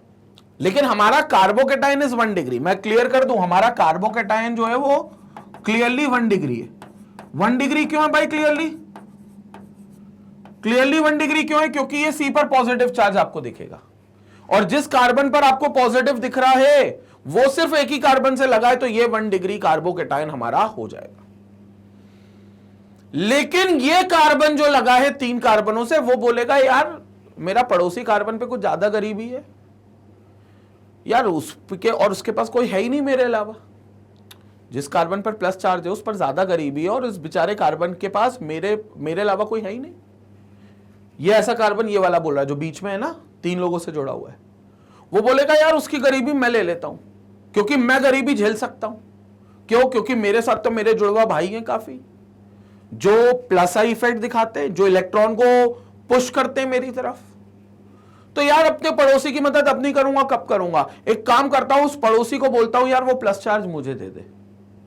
ये ऐसा बोलेगा कि भाई मुझे अपना प्लस चार्ज तुम दे दो, तुम तो अकेले आदमी हो, तुम क्या क्या करोगे? क्योंकि अकेले आदमी मतलब समझना, यहां पर इसके पास सिर्फ क्या होंगे? हाइड्रोजन होंगे और H2 होगा। ठीक है, हाइड्रोजन मतलब गरीब दोस्त, गरीब दोस्त है भाई हाइड्रोजन। ये जीवन में खुद अपना इलेक्ट्रॉन नहीं संभाल पाते, इनका कोई लेकर चला जाता है। ये कार्बन को क्या सहानुभूति सहारा देंगे? ये कार्बन पर गरीबी है, ये क्लियर है ना। प्लस चार्ज मतलब OH जा चुका है, ये OH चला गया इलेक्ट्रॉन लेकर, तो कार्बन को प्लस बना गया। ठीक है ना। और इस कार्बन के साथ सिर्फ 2 H2 थे, तो वो 2 H2 गरीब दोस्त है। लेकिन इसको इस कार्बन से सहारा मिलेगा, और ये कार्बन लबालब है। इसके पास देखो ये 3 जुड़वा भाई हैं जो इसकी तरफ इलेक्ट्रॉन हमेशा पुश करते हैं। इंडक्टिव इफेक्ट बोलते हैं भाई इलेक्ट्रॉन लेते रहो, मतलब इसके पास कोई पैसे की कमी नहीं है। तो ये बोलेगा यार पड़ोसी की मदद की जाए, पड़ोसी से बोल दिया जाए तुम्हारा प्लस मुझे दे दो। लेकिन ऐसा प्लस हलवा थोड़ी ना कि यहां से उठाया कटोरी और यहां रख दी और बढ़ गया। क्या होगा? इस कार्बन को अपना कोई एक सिंपल मिथाइल ग्रुप, कोई सा भी एक, इस कार्बन की तरफ शिफ्ट करना पड़ेगा। ऐसा कर सकते हैं, इस कार्बन की तरफ शिफ्ट करना पड़ेगा।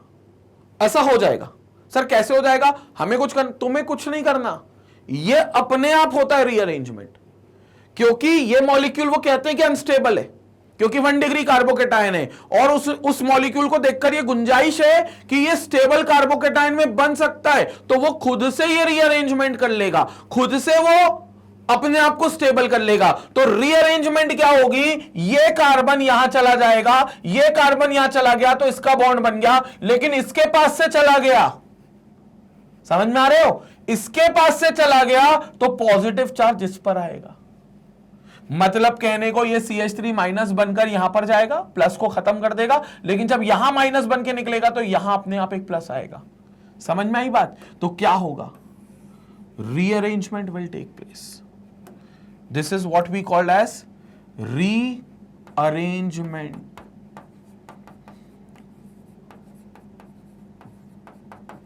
तो रीअरेंजमेंट विल टेक प्लेस, और रीअरेंजमेंट में ये होगा हमारा कार्बन, ये होगा एक CH3 जो नहीं गया, ये होगा एक CH3 जो नहीं गया, ये था वो गरीब दोस्त जिसकी मदद की। अब उसके पास जो ऊपर का CH3 था वो चला गया, तो इसके पास ऑलरेडी CH2 था, अब इसके पास ऊपर से एक CH3 आ गया, और इसकी गरीबी किस पर आ गई? इस कार्बन पर आ गई।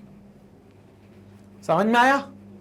ये रीअरेंजमेंट हो गया, और ये खुद से होगा, तुम्हें करने की जरूरत नहीं, खुद से होगा। और ये खुद से होगा तो अब ये कार्बोकेटायन आपका बन गया प्लस में। And this rearrangement is done by the shifting of methyl group. ये मिथाइल ग्रुप था ना CH3, ये शिफ्ट हुआ, तो this shifting is called as methyl shift. This shift is called as methyl shift, यानी कि ये रीअरेंजमेंट हुआ है मिथाइल शिफ्ट के थ्रू, मिथाइल शिफ्ट के थ्रू। और अगर मिथाइल नहीं होता तो कौन होता? ज्यादा से ज्यादा हाइड्रोजन होता, हाइड्रोजन तो होता ही ना, तो फिर हाइड्राइड शिफ्ट भी हो जाता अगर हाइड्रोजन होता तो, उस पर भी चर्चा करेंगे। बट ये मिथाइल शिफ्ट से आपका स्टेबल कार्बोकेटाइन बन गया, ये स्टेबल कार्बोकेटाइन बन गया, ये बन गया मिथाइल शिफ्ट की मदद से, मिथाइल शिफ्ट की मदद से। अब देखो, ये था आपका 1 डिग्री कार्बोकेटाइन, राइट? खुद देख लो, ये था आपका 1 डिग्री कार्बोकेटाइन, यहां पर देखो, so this was 1 degree carbocation. अब यहां पर बताओ, ये कार्बन जिसपे गरीबी है वो 1, 2 और 3 कार्बन से जुड़ा हुआ है, so it will be automatically your 3 degree carbocation which is more stable. 3 degree ना, तो बस 3 डिग्री ज्यादा बनेगा, और रिएक्शन अब इसके हिसाब से चलेगी, रिएक्शन अब इसके हिसाब से चलेगी। और बीटा हाइड्रोजन, किसी भी बीटा हाइड्रोजन से आप निकाल सकते हो, फर्क नहीं पड़ेगा ज्यादा भी। लेकिन ये अभी समझ में आया, हालांकि ये 2 बीटा है, वो भी बीटा है, लेकिन दोनों में अंतर है। लेकिन अभी हम बीटा हाइड्रोजन की बात नहीं कर रहे, अनसिमेट्रिकल एल्कीन की बात अभी नहीं कर रहे, अभी तो फिलहाल हम इसकी बात कर रहे हैं। तो ये हमारा टर्शरी कार्बोकेटाइन बन गया, which is called as 3 degree carbocation, और ये अपने आप ही रीअरेंजमेंट हुई है, ये अपने आप रीअरेंजमेंट हुई है। तो ऐसी रीअरेंजमेंट आपको 100% मिलेगी। तो ये कंफर्म करना होता है कि यार OH माइनस जब जाएगा तो अल्फा कार्बन से जाएगा और अल्फा कार्बन को पॉजिटिव बनाएगा। लेकिन अगर वहां गुंजाइश है कि अल्फा कार्बन बदल सकते हो, कब बदलोगे? कार्बोकेटाइन बनने के बाद। ऐसा नहीं कि तुमने OH के साथ ही OH को कहीं और लगा दिया, नहीं, OH के जाने के बाद ये सब हरकतें होंगी। तो कार्बन पर प्लस OH के जाने के बाद ही आएगा। अब वो प्लस तुम शिफ्ट कर सकते हो, अगर तुम्हें कॉम्प्लेक्स में दिख रहा है कि स्टेबल है, उसके लिए तुम्हें जिस पर शिफ्ट करोगे उससे कुछ लेकर कहीं ट्रांसफर करना होगा। जैसे मैंने मिथाइल इस पर शिफ्ट किया, तो मैंने इससे मिथाइल लेकर यहां ट्रांसफर कर दिया, तो इस शिफ्ट को बोल दिया मिथाइल शिफ्ट। अगर यहां हाइड्रोजन होता तो मैं हाइड्रोजन को शिफ्ट करता, तो फिर शिफ्ट हो जाता हाइड्राइड शिफ्ट। ये सारे शिफ्ट्स की बात करते हैं। पहले इतने पार्ट का स्क्रीनशॉट ले लो, इतने पार्ट का स्क्रीनशॉट ले लो। तो ये शिफ्टिंग होगी जब wherever there is a possibility कि एक स्टेबल कार्बोकेटाइन बन सकता है। चर्चा कुछ और करते हैं इसी बात पर। सो फॉर एग्जांपल, इनने भी कुछ एग्जांपल बताए। Dehydration of 3,3 dimethyl, dehydration of 3,3 dimethyl 2 butanol gives a mixture of 2 olefins. It gives a mixture of 2 olefins, namely 2,3 dimethyl 2 butene 2 and 2,3 dimethyl 1 butene 3. क्यों ऐसा कह रहे हैं? देखो, ये आपके पास बेसिकली आपका अल्कोहल है, यहां OH जिस कार्बन से लगा है वो ये अल्फा कार्बन, और इसमें कोई डाउट नहीं है कि यहां से OH नहीं निकलेगा, 100% यहीं से OH निकलेगा और OH पर माइनस आएगा। जैसे OH माइनस आएगा, कार्बन पर प्लस आएगा, इस कार्बन पर प्लस आएगा। लेकिन जब इस कार्बन पर प्लस आएगा तो हो सकता है कि यहां से वो हाइड्रोजन निकाल ले, क्योंकि देखो बीटा कार्बन तो ये भी है, ये भी है, लेकिन बीटा कार्बन में से इस बीटा कार्बन के पास तो हाइड्रोजन नहीं है ना, तो फिर बीटा हाइड्रोजन सिर्फ ये बच गया, और ये बच गया तो यहां से अपना हाइड्रोजन निकलेगा तो ये बन जाएगा, तो यहां पर डबल बॉन्ड आ सकता है। लेकिन एक और काम हो सकता है, आपका ये मिथाइल यहां आकर यहां प्लस चार्ज बन सकता है, मिथाइल शिफ्ट, तो फिर ये प्लस नहीं बनेगा, फिर आपका ये प्लस बनेगा, और ये प्लस बनेगा तो यहां पर आपको डबल बॉन्ड जो होगा वो यहां से निकाल लोगे और आप ये वाला कंपाउंड बना लोगे। समझ पड़ी क्या बात? तो ये आपका कंपाउंड बन जाएगा जो कि फॉर्मेशन हो जाएगा इसका। तो यहां पर हो जाएगा C डबल बॉन्ड C, ये कार्बन कौन सा है? ये वाला कार्बन और ये वाला कार्बन CH, इसके बीच में डबल बॉन्ड। अब यहां एक CH3 है तो ये एक CH3 हो गया, तो अब ये OH माइनस गया, तो यहां पर आपके पास ये CH3 जब यहां जाएगा तो 2 CH3 हो जाएंगे इसके पास। अभी तो तुम्हें एक ही दिख रहा है, ये 2 हो जाएंगे। समझ में आया? तो ये आपका प्रोडक्ट बनेगा, और उस प्रोडक्ट को भी दरकिनार नहीं कर रहे कि भाई ये OH यहीं से और यहां से बीटा कार्बन से हाइड्रोजन नहीं, ये भी निकल सकता है, ये भी निकल सकता है बीटा हाइड्रोजन से, तो उसको भी हम इग्नोर नहीं कर रहे हैं, ठीक है। लेकिन ये भी बनेगा और ये भी बनेगा, आपके 2 प्रोडक्ट्स बनेंगे। The formation of 2 and 3 can be explained in terms of rearrangement. और डिटेल में चाहिए तो मैं दोनों प्रोडक्ट को बकायदा बनाकर बताता हूं, बकायदा बनाकर बताता हूं, टेंशन की कोई बात ही नहीं है यार अपने लिए। देख लो, इधर देखो, पहले कंपाउंड लिख लें, कौन सा अल्कोहल। यहां पर C है जिसके साथ 3 CH3 लगे हुए हैं, फिर एक CH है, फिर CH3 और फिर OH है, ठीक है। चलो अब बन जाएगा, यहां पर एक कार्बन है, यहां पर एक कार्बन है, ये CH3 लगा हुआ है, ये CH3 लगा हुआ है, ये CH3 लगा हुआ है, इसके साथ एक CH लगा हुआ है जिसके साथ एक OH है, और फिर ये अपना एक CH3 है। क्लियर हो गया? ठीक है। कंसंट्रेटेड H2SO4 ले लेते हैं, देखेंगे ध्यान से। तो we have this as concentrated H2SO4, ये हमने ले लिया कंसंट्रेटेड H2SO4, हीट करेंगे, ठीक है। अब देखो यहां से OH माइनस निकलेगा, पहले तुम समझो, यहां से OH माइनस निकलेगा, इस कार्बन पर प्लस आएगा, तो पहली स्टेप में तो क्या होगा, OH माइनस निकलेगा और कार्बन पर प्लस आएगा। तो देखो CH3, C, ऊपर वाला ये CH3, नीचे वाला ये CH3, ये CH with a positive charge, और ये CH3। एक तो जैसा तुमने सोचा वैसे ही बना लो, यहां से OH गया तो यहां से H जाएगा, ये बीटा कार्बन है, यहां से OH गया तो ये बीटा कार्बन है, ये यहां से H जाएगा। अब तुम बोलोगे सर ये भी बीटा कार्बन है, मुझे मालूम है ये भी बीटा कार्बन है, बट इसके पास बीटा हाइड्रोजन है ही नहीं। ये भी 3 कार्बन से लगा है ना, इन 3 कार्बन के पास हाइड्रोजन है, इस कार्बन के पास थोड़ी ना है, तो ये बीटा एलिमिनेशन नहीं करेगा, ये एलिमिनेट करेगा। तो पहले तो तुम जैसा सोच रहे हो वैसे ही बना लो, इसमें से हाइड्रोजन निकाल लो, ये हाइड्रोजन रिलीज करेगा और इसका जो हाइड्रोजन होगा वो यहां पर डबल बॉन्ड बना लेगा, ठीक है। तो ये H3 यहीं मैं चेंज कर देता हूं, ये मैंने जो H3 बनाया है इसको CH2H करते हैं और ये यहां से निकाल लेते हैं, ये वाटर निकाल लेते हैं, तो यहां पर डबल बॉन्ड आ जाएगा CH और CH2 के बीच में, तो यहां डबल बॉन्ड आ गया और ये प्रोडक्ट बन गया आपका CH और CH2 और ये डबल बॉन्ड। जब यहां कार्बोकेटाइन बनेगा तो ये कार्बोकेटाइन बनेगा, तो ठीक है, ये कार्बोकेटाइन अब हटा दो क्योंकि डबल बॉन्ड बन चुका है। क्लियर हो गया?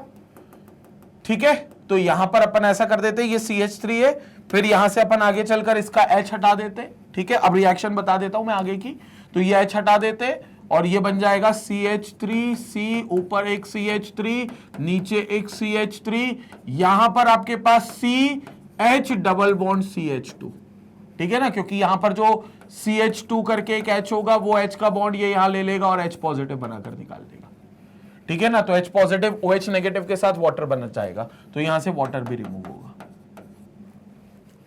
ठीक है। लेकिन काम एक और हो सकता था, यहां से काम एक और हो सकता था। क्या हो सकता था कि ये जो कार्बोकेटाइन बन रहा है ये प्राइमरी है, अभी ये सेकेंडरी है। ये जो कार्बोकेटाइन है इसको देखो तो सेकेंडरी है, ये कार्बन जिस पर प्लस है इसके बगल में एक कार्बन है, इसके बगल में एक कार्बन है, तो ये क्या है, अभी सेकेंडरी है। But there is a possibility कि ये इससे भी स्टेबल कार्बोकेटाइन बना सकता है अगर ये प्लस चार्ज वो इस कार्बन को दे दे, तो उसके लिए इसको ये मिथाइल इस कार्बन से लेना पड़ेगा वापस, तो यहां पर आ जाएगा मिथाइल शिफ्ट। तो यहां पर होगा कौन सा, rearrangement through methyl shift. Methyl shift हो गया, कैसे हो गया, CH3C ऊपर बना CH3, ऊपर एज इट इज CH3, ये CH3 इस कार्बन पर, तो इस कार्बन पर गरीबी पॉजिटिव, ये CH और यहां पर एक CH3 और फिर ये आपका CH3। अब समझ में आया? अब यहां पर क्या होगा, यहां पर मिथाइल शिफ्ट हो चुका है, अब यहां से आपका ये बीटा कार्बन से हाइड्रोजन निकलेगा। अच्छा, अब ये मुद्दा भी है कि इसी बीटा कार्बन से क्यों निकल रहा है, बीटा तो ये भी है, ये भी है, ये भी है, तो इससे क्यों ले रहे हैं, उसके लिए एक अलग रूल है। वो मैंने कहा था ना, हम अनसिमेट्रिकल एल्कीन जो प्रॉब्लम करेगा वो वाली बात वो हम बाद में करेंगे। पहले हमने देख लिया कि भैया मिथाइल शिफ्ट कर गया, मिथाइल शिफ्ट कर गया तो कार्बोकेटाइन यहां से बन गया, तो OH यहां से निकलेगा, अब H इनमें से कहीं से निकलेगा, 3 बीटा कार्बन है, ये भी ये भी ये भी, तो इस बीटा कार्बन से निकलेगा। क्यों निकलेगा, अभी थोड़ी देर के लिए बात इग्नोर करो, आगे अपने आप समझ में आएगी इसी वीडियो में। तो यहां से अपन बीटा कार्बन, ये बीटा कार्बन से अपन एलिमिनेशन करेंगे, तो डबल बॉन्ड यहां आएगा, यहां से H चला गया, तो क्या बचा देखेंगे, CH3C CH3 double bond C, यहां पर सिर्फ C बचेगा फिर, और यहां पर नीचे इसके साथ एक CH3 और यहां पर एक CH3, ये एक प्रोडक्ट बन गया। दिस इज कॉल्ड एज 2,3-डाइमिथाइल ब्यूटटूइन। वहां पर भी बना था, वही रिएक्शन समझा रहा हूं मैं पीछे वाली, और ब्यूट कौन सा, ब्यूटटूइन, तो इट हैज टू बी ब्यूटटूइन, क्योंकि बताना पड़ेगा ना कि डबल बॉन्ड कहां है, क्योंकि ब्यूटेन में तो कहीं भी डबल बॉन्ड हो सकता है, तो सेकंड और थर्ड कार्बन के बीच में, इसलिए 2,3-डाइमिथाइल ब्यूटटूइन। और वो क्या बना, उसका भी नामकरण करना पड़ेगा, तो ये क्या बना अपने पास, 3 डाइमिथाइल ब्यूट 1 इन, तो this is 3 dimethyl but 1 ene, but 1 ene. 1 ene क्यों आएगा? क्योंकि 1 और 2 के बीच में डबल बॉन्ड है, तो छोटा नंबर 1 है, ब्यूट 1 इन। तो यही दो प्रोडक्ट बने, 2,3 डाइमिथाइल ब्यूट 2 इन और 3,3 डाइमिथाइल ब्यूट 1 इन। और ये खेल किस पर आ गया? मिथाइल शिफ्ट के ऊपर आ गया।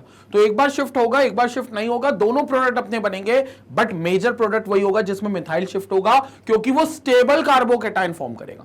क्या फॉर्म करेगा? स्टेबल कार्बोकेटाइन फॉर्म करेगा। तो यहां पर वो स्टेबिलिटी की ओर अग्रसर होगा। कंसेप्ट क्लियर हो गया? तो ये चीज बहुत जरूरी है यहां पर समझना कि मिथाइल शिफ्ट होता है कि नहीं होता है। और सिर्फ मिथाइल शिफ्ट नहीं, हाइड्राइड शिफ्ट भी हो सकता है, हाइड्रोजन भी शिफ्ट हो सकता है। तो हमेशा मिथाइल को जरूरत नहीं है, कोई भी छोटा मॉलिक्यूल शिफ्ट होगा अगर कोई स्टेबल कार्बोकेटाइन के फॉर्मेशन की प्रोबेबिलिटी होगी। अगर लगता है कि कोई स्टेबल कार्बोकेटाइन बनेगा तो बिल्कुल बनेगा वहां पर फिर। और वो कैसे होगा? स्मॉल मॉलिक्यूल्स की शिफ्टिंग से। तो या तो मिथाइल शिफ्ट होगा, हाइड्राइड शिफ्ट होगा, इस तरीके से कोई शिफ्टिंग होगी और ये मॉलिक्यूल्स बनेंगे। स्क्रीनशॉट ले लो पहले इसका, ठीक है। अब अपन आगे बात करते हैं, थोड़ा सा मैकेनिज्म समझते हैं इस डिहाइड्रेशन का, कि पूरे पार्ट का मैकेनिज्म क्या होता है। लाइक कैसे ये रिएक्शन होती है, कैसे मैकेनिज्म बनता है, और कैसे हम ये देखते हैं कि पूरा तरीके से H2O मॉलिक्यूल रिलीज होता है। सबसे पहली चीज याद रखना, ये एसिड कैटेलाइज्ड रिएक्शंस है। और जब भी एसिड कैटेलिस्ट होता है तो पहली स्टेप में मैकेनिज्म के वो ही रिएक्ट करता है, पहली स्टेप में मैकेनिज्म के वो ही रिएक्ट करता है। अगर मैं मैकेनिज्म की बात करूं तो देखेंगे यहां पर, it proceeds by even mechanism, even elimination one mechanism, and it is a step wise process। तो even mechanism बड़ा step wise process है। स्टेप 1 की चर्चा करते हैं। स्टेप 1 पे H2SO4 हमने लिया था, एसिड कैटेलाइज्ड। ये क्या करेगा? पहली स्टेप में H plus HSO4 minus release कर देगा। क्या रिलीज कर देगा? H plus hydrogen ion plus HSO4 minus release कर देगा। तो पहली स्टेप में H2SO4 will going to react and will going to form H plus and HSO4 minus. Step 2, step 2, ये जो H प्लस आपको दिख रहा है ये हमारे अल्कोहल के साथ रिएक्ट करेगा। आप बहुत बेसिक से मैं बता रहा हूं, दिस इज CH3CH2OH, ये अल्कोहल है, ठीक है। इस अल्कोहल में ऑक्सीजन पे 2 लोन पेयर होंगे, वो इस H प्लस को देखेंगे और तुरंत अटैक कर लेंगे।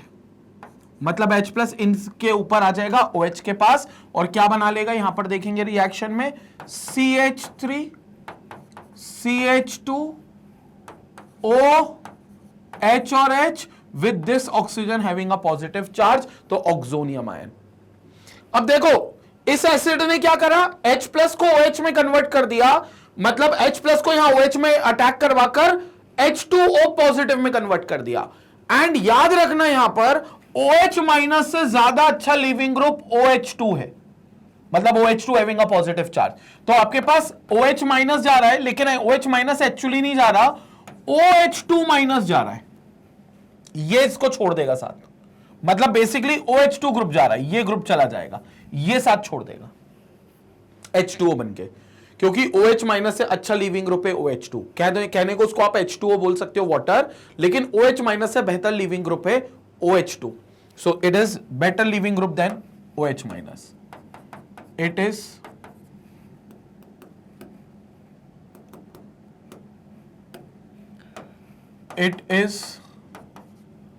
better leaving group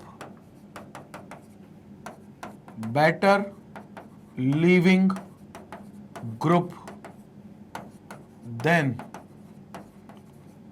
OH minus. OH minus से ज्यादा बेहतर लिविंग ग्रुप है ये।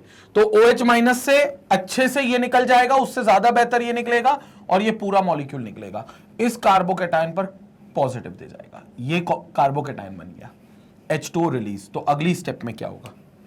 अगली स्टेप में क्या होगा? स्टेप 3। स्टेप 3 पे क्या होगा? ध्यान से देखेंगे। स्टेप 3, स्टेप 3 में क्या होगा? दिस CH3 CH2, ये जो OH2 बन रहा है ये निकल जाएगा, इसमें स्टेप 2 में वो बना था, स्टेप 3 में निकलेगा, जैसे मैंने पहले ही बता दिया है। यहां पर क्या होगा, ये पूरा ग्रुप मॉलिक्यूल लेकर चला जाएगा, तो कार्बन का इलेक्ट्रॉन भी लेकर चला जाएगा ऑक्सीजन, और कार्बोकेटाइन बना देगा। तो यहां बन जाएगा CH3 CH2 positive charge plus H2O। अब ये कार्बन पर करीबी है, तो बगल वाला जो भाई बैठा है, जुड़वा भाई, कौन सा भाई जो बैठा है यहां पर, भाई कौन सा वाला, दुबई वाला नहीं यार, जुड़वा भाई। यहां जो जुड़वा भाई बैठा है किसका, इसी कार्बन का एक जुड़वा भाई बैठा हुआ है। ये CH2 बैठा हुआ था CH3 बनकर, बल्कि तो वो क्या करेगा, H से अपना इलेक्ट्रॉन वापस ले लेगा और बल्कि H का इलेक्ट्रॉन भी ले लेगा। बोले तो इस बॉन्ड की शिफ्टिंग करा देगा। जब इस बॉन्ड की शिफ्टिंग कराएगा तो इस कार्बन पर नेगेटिव आएगा और H को H पॉजिटिव बन के निकाल देगा। तो ये फोर्थ स्टेप में होगा कि H को H पॉजिटिव बन के निकाल देगा। ये H पॉजिटिव कहां जाएगा, कैटलिस्ट में वापस, एसिड के पास वापस, HSO4 माइनस में वापस से H प्लस ऐड हो जाएगा, क्योंकि ये H प्लस तो हमने यूज कर लिया ना। और जब भी कोई कैटलिस्ट आप यूज करते हो तो कैटलिस्ट की प्राथमिकता ये होती है कि रिएक्शन की रेट को वो बढ़ाएंगे without getting consumed in the reaction. उनकी रिएक्शन में खपत नहीं होगी, उनकी रिएक्शन में खपत नहीं होनी चाहिए, तो without getting consumed in the reaction ये क्या करेंगे, वापस चले, मतलब यहां से हमने H प्लस यूज करा तो यहां से हमने वापस भेज दिया। समझ में आया, तो यहां से क्या हो जाएगा, पूरा H प्लस वापस चला जाएगा। फिर से देखेंगे कैसे जाएगा, यहां पर बताऊंगा मैं प्रॉपर। ये आपका CH3 था, तो यहां CH2 और H कर लिया। यहां से हमने पाई बॉन्ड की शिफ्टिंग कर, मतलब यहां से जो ये बॉन्ड था ये पूरा शिफ्ट कर लिया, नॉट पाई बॉन्ड बट जो सिंगल बॉन्ड है वो शिफ्ट हो गया। तो पूरा इलेक्ट्रॉन कार्बन के पास, इस कार्बन पर नेगेटिव, और हाइड्रोजन के पास कोई इलेक्ट्रॉन नहीं, तो H पर पॉजिटिव। ये सब होगा स्टेप 4 में। तो स्टेप 4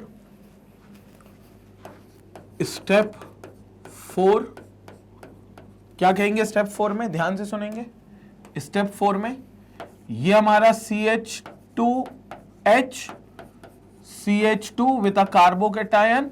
सो यहां पर इस बॉन्ड की शिफ्टिंग हो गई, इस पर आ गया माइनस, H गया प्लस में, तो we have this as CH2 minus bond CH2 plus.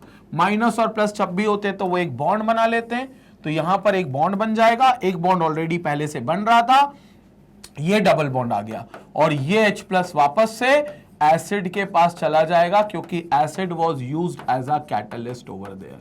तो चूंकि एसिड वो सिर्फ एक कैटलिस्ट की तरह रिएक्ट कर रहा था, तो ये वहां चला गया और ये हमारा इथीन का फॉर्मेशन हो गया। तो ये हमारा इथीन मॉलिक्यूल बन गया। तो this is what we are getting as ethene. तो ये पाई बॉन्ड की शिफ्टिंग हो गई और ये H प्लस रिलीज हो गया, ये H प्लस रिलीज हो गया। तो ये H प्लस एसिड में चला गया जो कि कैटलिस्ट की तरह काम था, और ये इथीन बन गया। ये 4 स्टेप में पूरी रिएक्शन होती है।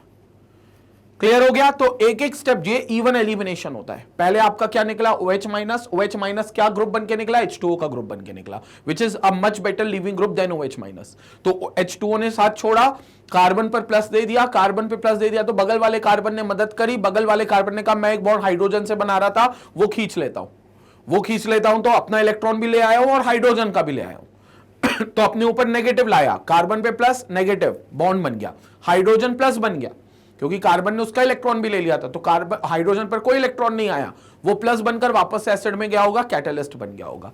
ये पूरी रिएक्शन होगी और ये हमारा मैकेनिज्म होता है। तो सेम चीज मैकेनिज्म आपको आगे भी ऑलरेडी लिखा हुआ है, तो इसका स्क्रीनशॉट एक बार ले लो, फिर हम आगे बात करते हैं। स्क्रीनशॉट ले लो इसका, इस वाले पार्ट पर भी आएंगे। ओके, तो यही सारा मैकेनिज्म आपको यहां पर भी बताया गया है। तो स्टेप एक एक करके स्टेप बताई गई है। And this is protonated alcohol, ये जो बीच में बनता है दैट इज O पर जब पॉजिटिव चार्ज आता है तो प्रोटोनेटेड अल्कोहल यहां से वो निकल जाएगा, क्योंकि ये अनस्टेबल होते हैं। ये यहां से देखो इलेक्ट्रॉन ले रहा है, it will be a slow step, क्योंकि यहां पर आपका कार्बोकेटाइन का फॉर्मेशन होगा। और याद रखना, किसी भी मैकेनिज्म में जिसमें इंटरमीडिएट बनता है जिस स्टेप में, वो स्टेप स्लोएस्ट स्टेप होती है। यानी कि इसमें हमारा इंटरमीडिएट बन रहा है ना कार्बोकेटाइन, देखो हमारा भी कार्बोकेटाइन यहां बन रहा था, यहां देखो यहां कार्बोकेटाइन, जैसे ये लीव हुआ तो ये कार्बोकेटाइन बन गया सेकंड स्टेप में। तो सेकंड स्टेप में चूंकि कार्बोकेटाइन बना है, सेकंड में कह लो या थर्ड में हमने उसको समझाया, सेकंड में अटैकिंग बताइए, तो जिस स्टेप में भी हमारा कार्बोकेटाइन बना है, ये कार्बन पर प्लस चार्ज बना है, ये स्टेप होगी सबसे स्लोएस्ट स्टेप, ये स्टेप होगी सबसे slowest step.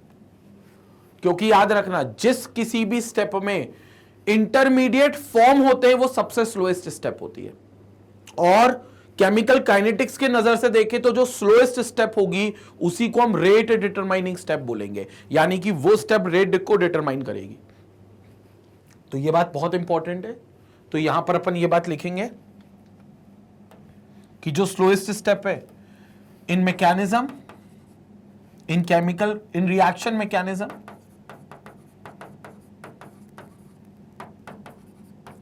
in reaction mechanism, the step in which intermediate gets formed, in which intermediate gets formed is the slowest step। वो स्टेप हमेशा स्लोएस्ट स्टेप होगी जिसमें इंटरमीडिएट बनेगा। इंटरमीडिएट यहां कार्बोकेटाइन बन रहा है तो ये स्टेप सबसे स्लोएस्ट स्टेप होगी। और केमिकल काइनेटिक्स की नजर से जो सबसे स्लोएस्ट स्टेप होती है वही रेट को डिटरमाइन करती है, यानी कि वो रेट ऑफ रिएक्शन को बताएगी पूरे तरीके से। तो ये स्टेप, स्लोएस्ट स्टेप जो होगी, it is the one which is the rate determining step. It is also rate determining step. It is also rate determining step। तो ये रेट को डिटरमाइन करेगा, ये वो वाली स्टेप होगी। तो it is also rate determining step. तो रेट डिटरमाइनिंग स्टेप होगी, रेट को डिटरमाइन करने वाली स्टेप होगी। तो इस रेट से, इस रिएक्शन, इस स्टेप से आप इस रिएक्शन का रेट डिफाइन करोगे कि कोई रिएक्शन कितनी जल्दी या कितनी स्लो हो रही है, वो रेट आप इस स्टेप से डिटरमाइन करोगे। क्लियर हो गया? ये इंपॉर्टेंट पार्ट था, इसका स्क्रीनशॉट लेंगे। ओके, तो क्लियर हो गया यहां पर। सो थर्ड स्टेप में फिर ये आपका H यहां से मिल जाएगा, कार्बन से का H यहां से पॉजिटिव बनकर निकलेगा, ये पॉजिटिव बनकर एसिड में चला जाएगा कैटलिस्ट में वापस, और ये देखो डबल बॉन्ड आ गया। तो यहां पर तुरंत आपका डबल बॉन्ड फॉर्मेशन होगा। क्लियर हो गया? And the ease of dehydration of the alcohols, हमें पता है डिहाइड्रेशन ऑफ अल्कोहल्स की ईज क्या है, 3 degree, 2 degree, 1 degree, which also explains the order of stability of carbocation which follows the same order 3 degree, 2 degree, 1 degree. Dehydration of alcohol कौन सा बेहतर होगा? 3 डिग्री, 2 डिग्री और फिर आखिरी में 1 degree. Moreover, the elimination of a molecule of water from the protonated alcohol to form the carbocation is the rate determining step in the dehydration process.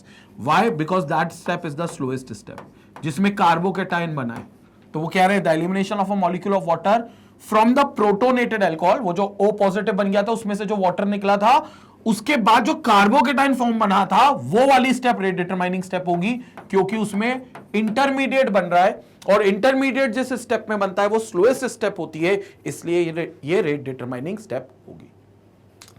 Clear हो गया? अब dehydration is acid catalysed. Acid converts the poor leaving group OH- to a good leaving group OH2+। OH- को convert कर देता है OH2+ में। ये जो एसिड का काम है ना, वो H+ अटैक कर लेता है ऑक्सीजन पे, तो OH2 बना देता है, जो अच्छा लीविंग ग्रुप होता है इसके मुकाबले। तो पहले OH- जाता, लेकिन OH- जाता नहीं, OH- OH2 में कन्वर्ट हो जाता, OH2+ में, तो वो फिर लीव करता। Further acid catalysed dehydration of alcohol is reversible. ये रिवर्सिबल रिएक्शन से मतलब आपका डिहाइड्रेट होकर आपका एल्कीन बन गया। अब एल्कीन अगर वापस से वाटर दोगे तो अल्कोहल वापस से भी बन जाएगा। एल्कीन को अगर आप पानी दोगे तो वापस से वो अल्कोहल भी बना देगा।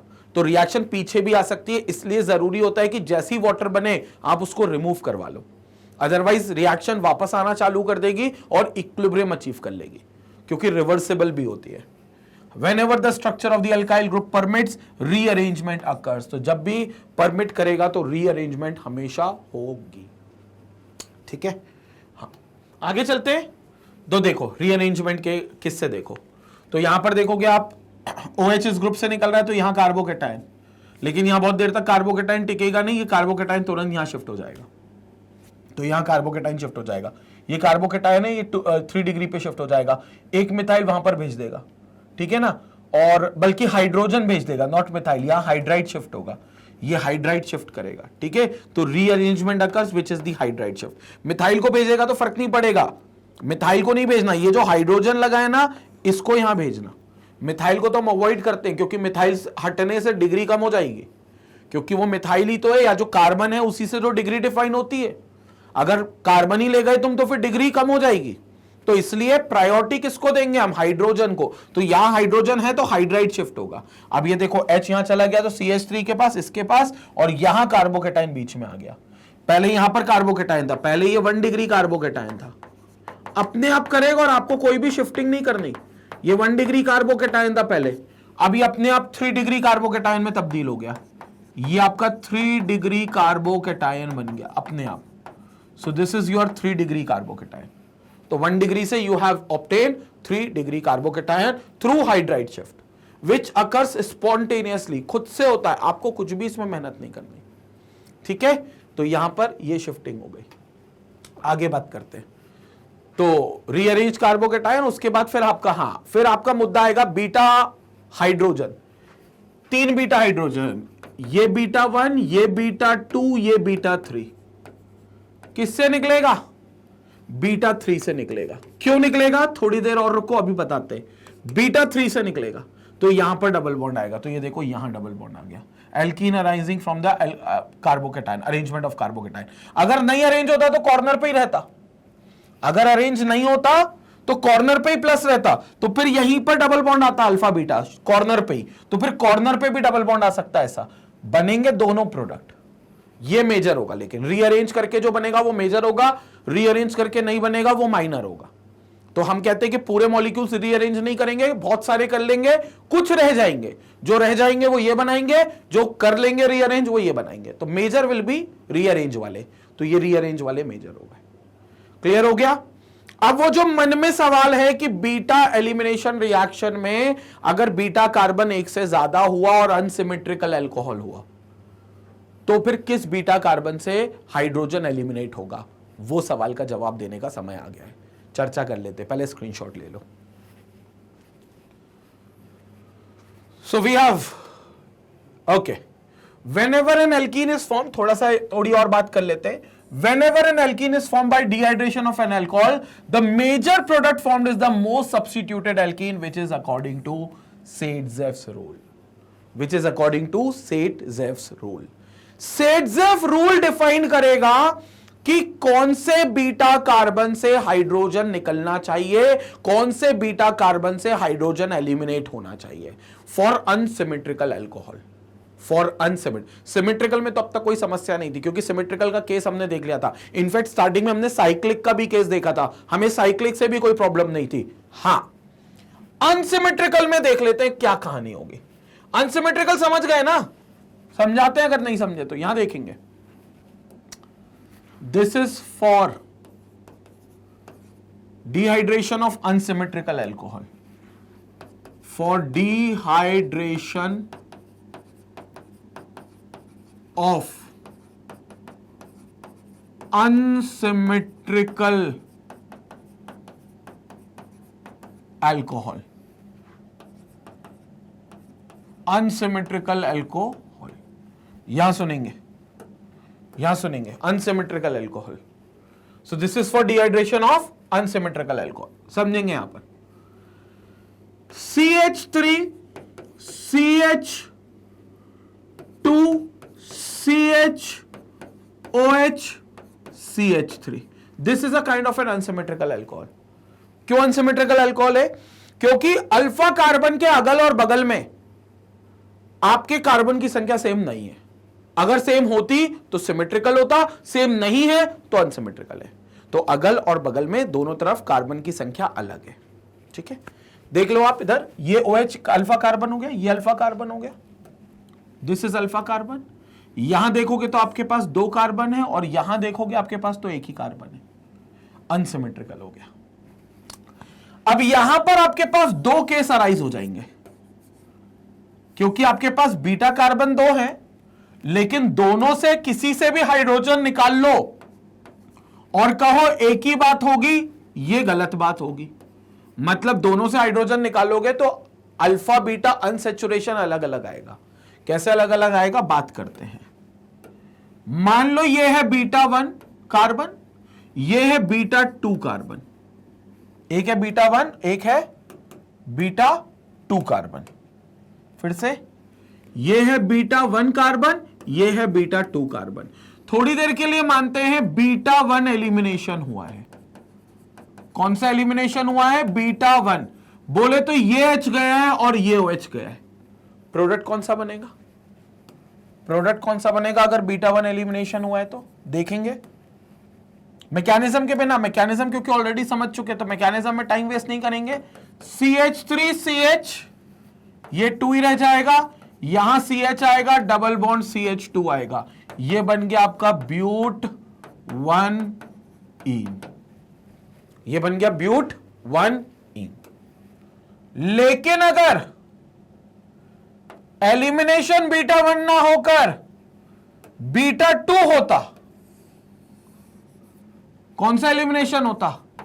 बीटा 2 एलिमिनेशन अगर होता, तो बीटा 2 एलिमिनेशन मतलब ये H निकलता और ये OH निकलता, तो फिर डबल बॉन्ड इसके बीच में आता, सेकंड और थर्ड कार्बन के बीच में, तो फिर क्या बनता? CH3 CH double bond CH और CH3, बोले तो ब्यूट 2ईन, तो ये बनता ब्यूट 2ईन। तो अब आपके पास दो प्रोडक्ट्स बनने की प्रोबेबिलिटीज आ गई, क्योंकि अनसिमेट्रिकल है। पहले अगर सिमेट्रिकल था तो हमने इधर से निकालो या इधर से निकालो, प्रोडक्ट एक ही बनना था। सिमेट्रिकल में टेंशन नहीं थी, अनसिमेट्रिकल में टेंशन हो गई, क्योंकि यहां से अगर निकलेगा तो ब्यूट 1ईन बनेगा, यहां से निकलेगा अगर सेकंड और थर्ड से, मतलब बीटा 2 एलिमिनेशन होगा तो ब्यूट 2ईन निकलेगा। और दोनों प्रोडक्ट अलग हैं भाई, नाम अलग है, क्योंकि ब्यूट 1ईन की प्रॉपर्टी अलग है, ब्यूट 2ईन की प्रॉपर्टी अलग है। ये बात अलग है कि दोनों एक दूसरे के पोजीशन आइसोमर्स हैं, बट आइसोमर्स हैं तो कंपाउंड की प्रॉपर्टीज तो अलग होंगी भाई। सिर्फ आइसोमर्स का मतलब ये कि उनका फॉर्मूला सेम होगा मॉलिक्यूलर, तो दोनों का मॉलिक्यूलर फॉर्मूला बिल्कुल सेम है, लेकिन नाम अलग, मतलब कंपाउंड 100% अलग है। मेथड ऑफ प्रिपरेशन हो, फिजिकल प्रॉपर्टी हो, केमिकल प्रॉपर्टी हो, सब अलग होगा। समझ में आया? लेकिन सवाल यह कि दोनों में से कौन बनेगा, या अगर दोनों बनेंगे तो ज्यादा कौन बनेगा? तो सुनेंगे, ज्यादा बनेगा हमारा बीटा 2 एलिमिनेशन वाला, यानी कि ये हमारा मेजर प्रोडक्ट होगा। रही बात इसकी, या तो ये नहीं बनेगा, और अगर बनेगा भी तो बहुत ही कम मात्रा में बनेगा, इसलिए ये होगा हमारा माइनर प्रोडक्ट। तो ये होगा हमारा मेजर प्रोडक्ट, ये होगा हमारा माइनर प्रोडक्ट। सवाल है ऐसा क्यों? क्योंकि ये जो बना है, this is according to Saytzeff's rule.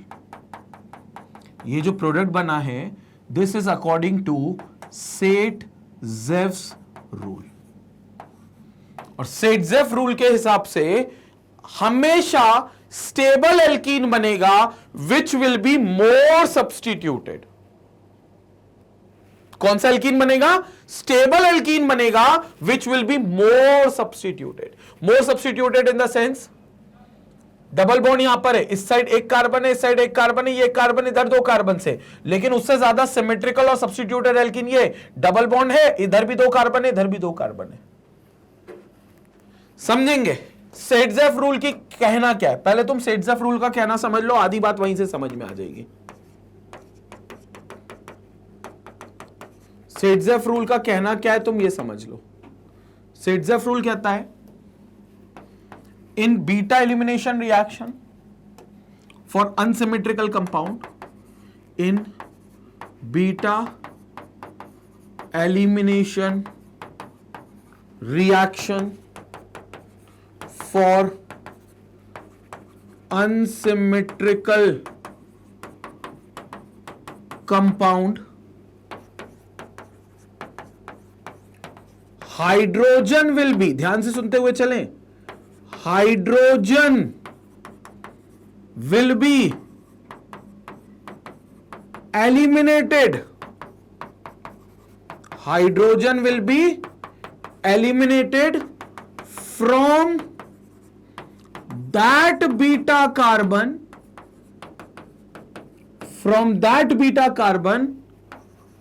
which contains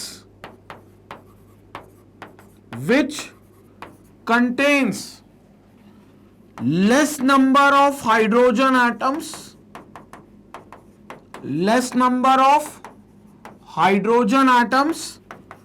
or more number of substituents यानी कि कार्बन एटम्स, और मोर नंबर ऑफ सब्स्टिट्यूएंट्स। क्या कह रहा है सेट्जेफ रूल? ये सेट्जेफ रूल हो गया। कोई भी बीटा एलिमिनेशन रिएक्शन होगी अनसिमेट्रिकल कंपाउंड्स की, तो हाइड्रोजन हमेशा उस बीटा कार्बन से निकलेगा जिसके पास पहले से हाइड्रोजन की संख्या कम हो या फिर जिसके पास सब्स्टिट्यूएंट्स की संख्या ज्यादा हो। कोई भी एक चीज देख लोगे, दूसरी चीज ऑटोमेटिकली फॉलो होगी। अब तुम इस बीटा कार्बन को देखो, कितने हाइड्रोजन है? 2 यहां पर है और 1 यहां पर है, 3 हो गए। लेकिन इस बीटा को देखो तो 2 हो गए। किसके पास कम है? बीटा 2 के पास कम है, तो इसलिए बीटा 2 से हमने निकाला। ये बीटा 2 एलिमिनेशन हुआ, ये नहीं हुआ। समझ में आया? सब्स्टिट्यूएंट्स देखें तो इसके पास कितने कार्बन लगे? 1 कार्बन लगाए बस, ये अल्फा वाला। सब्स्टिट्यूएंट्स मतलब कार्बन की ब्रांचेस, तो 1 ही लगाए। इस बीटा 2 के पास देखोगे तो 1 ये 2 लगे, इसके पास ज्यादा है, इसलिए हमने बीटा 2 से एलिमिनेट किया है। और समझ में आया? ये है सेट्जेफ रूल कि भैया बीटा एलिमिनेशन रिएक्शन जब भी होगी अनसिमेट्रिकल कंपाउंड्स में, तो उस कार्बन से हमेशा हाइड्रोजन एलिमिनेट होगा जिसके पास पहले से हाइड्रोजन की संख्या कम हो। उस बीटा कार्बन से एलिमिनेट होगा जिसके पास पहले से हाइड्रोजन की संख्या कम हो या कार्बन की संख्या ज्यादा हो। सब्स्टिट्यूएंट्स बोले तो कार्बन की संख्या, तो या फिर कार्बन की संख्या ज्यादा होगी, उनसे एलिमिनेट होगा। This is what we called as elimination reaction, beta elimination reaction for unsymmetrical compounds, for unsymmetrical compounds. So this is what you call as beta elimination reaction. Clear हो गया? तो ये बीटा एलिमिनेशन रिएक्शन होगी और यहां पर सेट्जेफ rule का पालन होगा अगर अनसिमेट्रिकल अल्कोहल से आपने एलिमिनेशन करवाया है तो। अनसिमेट्रिकल अल्कोहल, सेट्जेफ रूल सिंपल कि जिसमें हाइड्रोजन की संख्या कम हो या कार्बन की संख्या ज्यादा हो, उस बीटा कार्बन से हाइड्रोजन एलिमिनेट होगा, उस बीटा कार्बन से हाइड्रोजन एलिमिनेट होगा। ये चीज हो गई जो अपन ने देख ली और जो चीज पूरी तरीके से समझ ली है। क्लियर हो गया? सो यहां पर देखेंगे, the hydrogen that is eliminated in a dehydration process is always a beta hydrogen. Now, when more than one type of beta hydrogen are available, the beta hydrogen will be eliminated so as to result in a most stable alkene, which is according to Seitz-Zaff rule. So this is in accordance to Seitz-Zaff rule. In accordance to Seitz-Zaff's rule. So that's in accordance to Seitz-Zaff's rule. Saytzeff rule के हिसाब से, ठीक है। और क्यों ऐसा बोल रहे हैं स्टेबल? क्योंकि देखो जितना सिमेट्रिकल एल्कीन होगा उतना ज्यादा स्टेबल होगा, हमेशा याद रखना। ये इन जनरल मैं बता रहा हूं, जब भी ऑर्गेनिक कंपाउंड्स बनेंगे, आपको लग रहा है 2 प्रोडक्ट आपने बना लिया और 2 प्रोडक्ट में ये नहीं पता कि कौन मेजर है कौन माइनर है, तो मेजर वो होगा जो स्टेबल होगा। और कौन सा स्टेबल ज्यादा होगा? जो ज्यादा सिमेट्रिकल होगा, जो ज्यादा सिमेट्रिकल होगा। तो आप देखो डबल बॉन्ड बिल्कुल बीच में तो अच्छा सिमेट्रिकल है ना, इधर 2 कार्बन इधर 2 कार्बन, ये सिमेट्रिकल नहीं है, इधर एक तरफ 3 है एक तरफ 1 है, अनसिमेट्रिकल एल्कीन है, ये सिमेट्रिकल एल्कीन है। तो symmetrical compounds are always stable compounds, and जो स्टेबल कंपाउंड्स होते हैं वो सबसे ज्यादा बनते हैं। तो ये बात बिल्कुल याद रखना। यहां पर हम नोट डालकर भी लिख सकते हैं बात, यहां पर एक नोट लिख सकते हैं पूरा, क्या कि स्टेबल या symmetrical compounds, symmetrical compounds are always more stable, are always more stable, और we can say relatively more stable, क्योंकि यहां कंपेयर करेंगे ना, तो they are relatively more stable. So they are relatively more stable. तो ये relatively more stable होंगे, तो वो symmetrical compounds relatively are more stable, symmetrical compounds. तो यहां पर एल्कीन आपका सिमेट्रिकल बन रहा है, यहां पर अनसिमेट्रिकल है, तो नीचे वाला ज्यादा स्टेबल है, इसलिए मेजर यही बनेगा, ज्यादातर यही बनेगा। क्लियर हो गया पूरे पार्ट का? स्क्रीनशॉट ले लें आप इस पार्ट का पूरे का, फिर इधर का भी स्क्रीनशॉट ले लें इस पार्ट का भी पूरे का। तो ये कंप्लीट हो गया हमारा पूरा कंपाउंड के बारे में, और ये पूरा चीज हो गई कंपाउंड के बारे में हमारी क्लियर, सिमेट्री और अनसिमेट्री के बारे में। अब इसके अलावा आपके पास एक और रिएक्शन आती है इसी कैटेगरी में, दैट इज डिहाइड्रोजनेशन। मतलब अभी डिहाइड्रेशन था, वाटर निकालते थे, अब सिर्फ हाइड्रोजन निकालोगे। What do mean by dehydrogenation? Dehydrogenation means removal of hydrogen, removal of hydrogen H2। तो सिर्फ हाइड्रोजन का रिमूवल इज डिहाइड्रोजनेशन, डिहाइड्रोजनेशन। तो हाइड्रोजन का रिमूवल इज डिहाइड्रोजनेशन। इसमें भी आपका यही दोनों इन्वॉल्व होंगे, एक एल्काइल और एक OH, alkyl part R part और OH दोनों इन्वॉल्व होंगे। एक्शन ऑफ हॉट कॉपर से, so when alcohol vapours are passed over copper catalyst heated to 573 Kelvin, hydrogenation occurs। तो प्राइमरी अल्कोहल्स जनरली इसमें क्या देंगे, देखेंगे primary alcohols are dehydrogenated to aldehydes while secondary alcohols forms ketones। tertiary alcohols however undergo dehydration when passed over hot copper to form alkenes।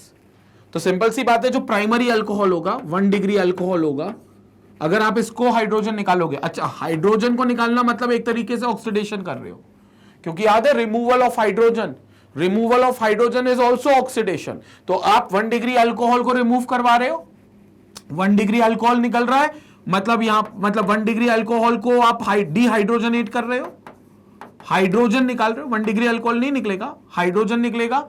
तो डिहाइड्रोजनेट करने पर ये आपको एल्डिहाइड देगा, ये आपको एल्डिहाइड देंगे। जबकि 2 डिग्री अल्कोहल को अगर आप करोगे, 2 डिग्री अल्कोहल को अगर आप डिहाइड्रोजनेट करोगे, डिहाइड्रोजनेट करोगे तो ये आपके एल्डिहाइड देंगे, तो ये आपके एल्डिहाइड देंगे। जबकि 3 डिग्री अल्कोहल डिहाइड्रोजनेट नहीं होकर डिहाइड्रेट होंगे। 3 डिग्री अल्कोहल आपके क्या होंगे, यहां पर अलग कलर से लिख रहे हैं क्योंकि ये डिहाइड्रेट करेंगे, यहां डिहाइड्रेशन होगा और ये आपको एल्कीन दे देंगे। ये तो हम देख चुके हैं ना, अभी एल्कीन बन रहा था ना वाटर निकाल के, हाइड्रोजन निकालकर एल्डिहाइड, और यहां कीटोन बनेगा। Sorry, this is 2 degree alcohol, this will give you ketone, ये आपका कीटोन बनेगा। So this is ketone. तो ये 2 डिग्री आपका डिहाइड्रोजनेट करके कीटोन देगा, 1 डिग्री आपका एल्डिहाइड देगा। टर्शरी 3 डिग्री अल्कोहल एल्कीन देगा डिहाइड्रेशन करने पर, ये डिहाइड्रोजनेट नहीं होगा। डिहाइड्रोजनेट मतलब रिमूवल ऑफ H2।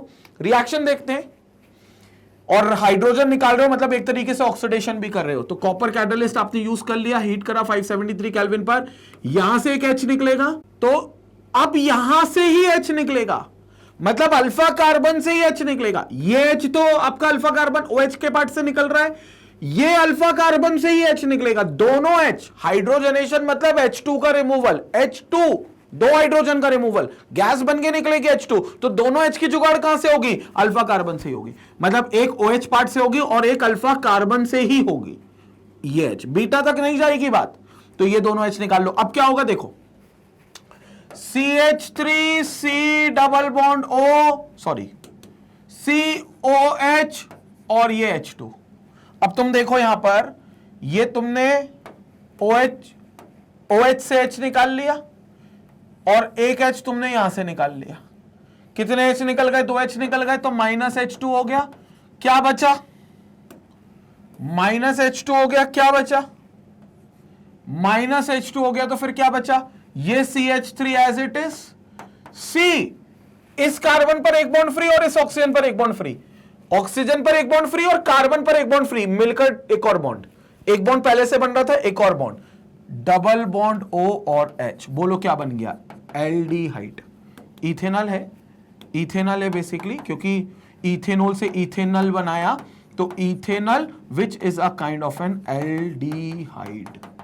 तो ये एल्डिहाइड का टाइप हो गया, और होना भी चाहिए, क्योंकि हाइड्रोजन को निकालना इज ऑक्सीडेशन, और अल्कोहल को अगर ऑक्सीडाइज करते हो तो एल्डिहाइड देते हैं या फिर कीटोन देते हैं।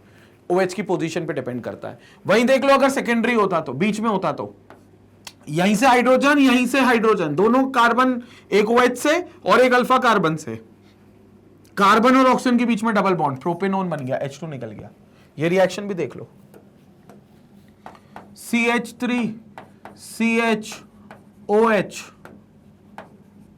CH3 CH3 क्या करें? कॉपर कैटलिस्ट का इस्तेमाल करें। क्या यूज किया था? Copper at 573 kelvin.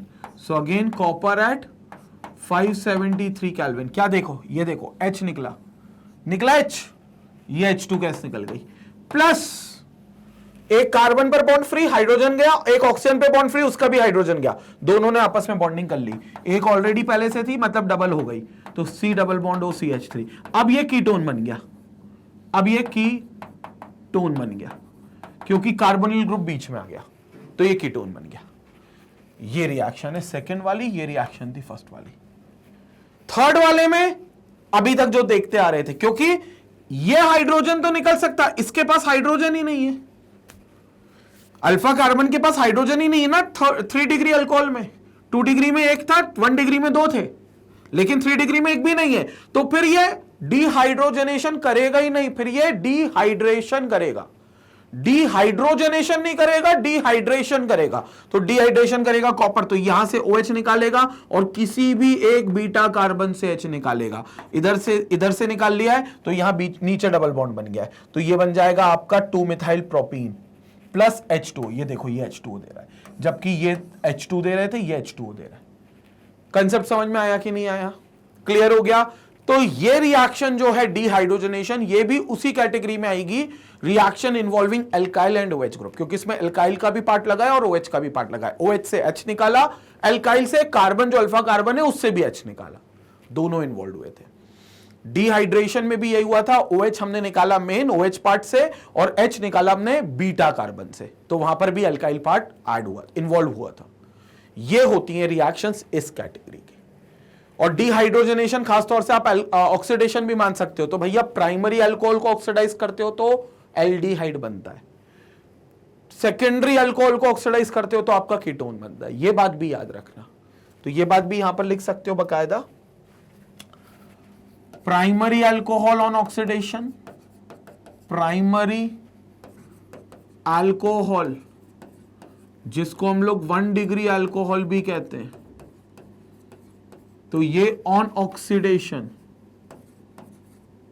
On oxidation, क्योंकि हाइड्रोजन को निकालना मतलब oxidation, gives aldehyde, gives aldehyde. But अगर आपके पास सेकेंडरी अल्कोहल है,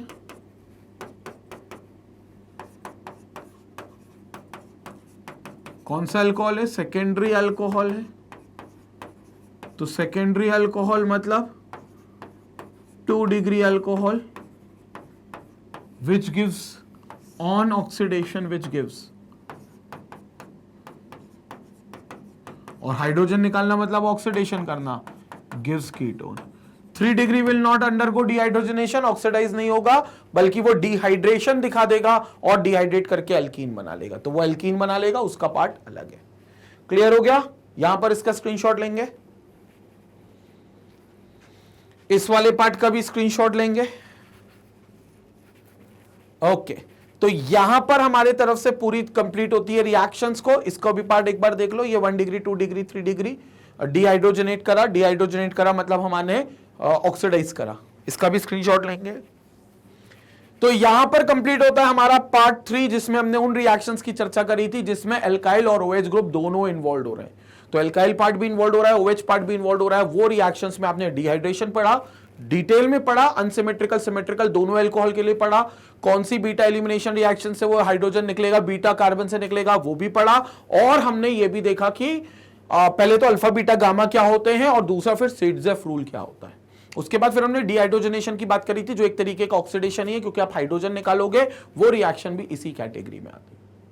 बट अगर आप कोई लेक्चर मिस आउट कर रहे हो या यूट्यूब पर आपको कोई प्रॉपर प्लेलिस्ट नहीं मिल रही है, तो सबसे बेहतर तरीका लेक्चर्स को व्यू करने का कि आप मैग्नेट ब्रेन्स की वेबसाइट magnetbrains.com आकर भी लेक्चर्स सारे देख सकते हो। क्योंकि क्या होता है, जब हम कोई टॉपिक पढ़ते हैं तो उस टॉपिक के बाद हमें ये नहीं पता रहता कि इसके आगे कनेक्टेड टॉपिक कौन सा है, मतलब इसके आगे इस टॉपिक में अगर थ्योरी है तो इसकी एप्लीकेशन कहाँ है, हमारे पास सवाल कहाँ है, हम जहाँ क्वेश्चन लगाएं या इसको अप्लाई करें, या इससे कोई कनेक्टेड जुड़ा हुआ टॉपिक है तो वो टॉपिक कहाँ है। क्योंकि YouTube पर होता क्या है, हम एक टॉपिक सर्च करते हैं तो उस टॉपिक के सारे वीडियोस आ जाते हैं। अब हमें यह नहीं पता कि इस टॉपिक से आगे और पीछे क्या पढ़ना है, इंटरकनेक्टेड टॉपिक्स क्या हैं। और कई बार जब इंटरकनेक्टेड टॉपिक्स नहीं मिलते तो पढ़ाई में इंटरेस्ट खत्म होता है। अगर आप वो इंटरेस्ट बनाए रखना चाहते हो तो बेहतर है आप वेबसाइट पर आओ। वेबसाइट पर क्योंकि आपको एक ऑर्गेनाइज प्लेलिस्ट मिलेगी। कैसे मिलेगी? आप होम पेज पर जाओगे, यहां पर आपकी सारी कैटेगरीज हैं, जिस कैटेगरी में आप जो भी एग्जाम दे रहे हो। अगर आप 12th क्लास पे फोकस कर रहे हो तो K-12 सेक्शन में आएंगे, क्लास 12 सर्च करेंगे, यहां पर हर फैकल्टी का कोर्स आपको दिखेगा। मेरा भी कोर्स दिखेगा केमिस्ट्री का, पार्ट 1 होगा आपका जो बुक के हिसाब से 12th का पार्ट 1 है, और पार्ट 2 में ऑर्गेनिक के सारे चैप्टर्स हैं। तो पार्ट 2 में ऑर्गेनिक के चैप्टर्स मिलेंगे, ये वो चैप्टर्स के नाम आएंगे। चैप्टर के साइड में एक प्लस का बटन है, जैसे ही क्लिक करोगे तो सारे लेक्चर्स आएंगे टॉपिक वाइज, सारे लेक्चर्स टॉपिक वाइज, और लेक्चर के आगे उनका ड्यूरेशन भी लिखा है, सो दैट आप टाइम टेबल के हिसाब से पूरी तैयारी कर सको, पूरी पढ़ाई कर सको टाइम टेबल के हिसाब से। तो ये बहुत जरूरी है। यहां पर आपको हर टॉपिक सीक्वेंस में, कि पहले आपको ये टॉपिक पढ़ना है, फिर ये टॉपिक कनेक्टेड है, फिर ये टॉपिक है, पूरी सीक्वेंस में पढ़ाई होगी, और हाई क्वालिटी का बफर फ्री वीडियो रन होगा। और ये बिल्कुल फ्री ऑफ कॉस्ट है। मतलब ऐसा नहीं है कि आपको वेबसाइट पे बुला रहे हैं तो किसी चीज का सब्सक्रिप्शन बाय करना है, कोई पैकेज खरीदना है, कोई कोड लगाना है। 100% फ्री एजुकेशन है मैग्नेट ब्रेन्स के चैनल पर, और 1, 2, 4 चैप्टर नहीं बल्कि कंप्लीट सिलेबस आपको 100% फ्री मिलता है चैनल के ऊपर। बाकी आपको पता है मेन चैनल पर आपको नर्सरी से लेकर 12th तक के सारे सब्जेक्ट्स, हर क्लास के सारे सब्जेक्ट्स आपको मिल रहे हैं। जैसे आप साइंस फील्ड के हो तो फिजिक्स, केमिस्ट्री, बायोलॉजी के आपको बकायदा सारे लेक्चर्स मिल रहे हैं। मैथमेटिक्स आपको मिल रही है। फाउंडेशन में अगर आप जाओगे तो social science, EVS, computers, languages, Hindi, English, Sanskrit, commerce के सब्जेक्ट्स अगर आप हायर क्लासेस में जाओगे, अकाउंट्स, इकोनॉमिक्स, बिजनेस स्टडीज, इन सब के एक्सक्लूसिव लेक्चर्स मिलते हैं जो एक्सपर्ट फैकल्टीज के द्वारा आप तक पहुंचाए जाते हैं और आपकी पढ़ाई को बेहतर बनाते हैं, वो भी बिल्कुल फ्री ऑफ कॉस्ट। इसके अलावा मैग्नेट ब्रेन्स का एक IIT JEE और नीट करके एक चैनल है जो एक्सक्लूसिवली जहां पर JEE और नीट की तैयारी चलती है, जहां पर हर लेक्चर के बाद प्रैक्टिस शीट्स होती हैं, प्रैक्टिस शीट्स के सॉल्यूशंस डिस्कस होते हैं, multiple choice questions, important MCQs की आपको शीट दी जाती है, उसके बाद आपको प्रीवियस ईयर क्वेश्चंस की शीट मिलती है। ये कंप्लीट IIT JEE और नीट का मॉड्यूल रहता है। तो जितने तुम्हारे फ्रेंड्स हैं जो IIT या नीट के लिए कोई एक ऐसे चैनल को ढूंढ रहे हैं जहां पर रेगुलर वीडियोस मिले, कंसिस्टेंट वीडियोस मिले, क्वालिटी कंटेंट मिले, तो उनके साथ वो चैनल जरूर शेयर करें। पहले आप भी सब्सक्राइब करें दोनों चैनल, और दोनों चैनल का लिंक फ्रेंड्स के साथ भी शेयर करें। इसी तरीके से मैग्नेट ब्रेन्स को अपना प्यार और सपोर्ट देते रहें। Stay connected, stay educated. Thank you.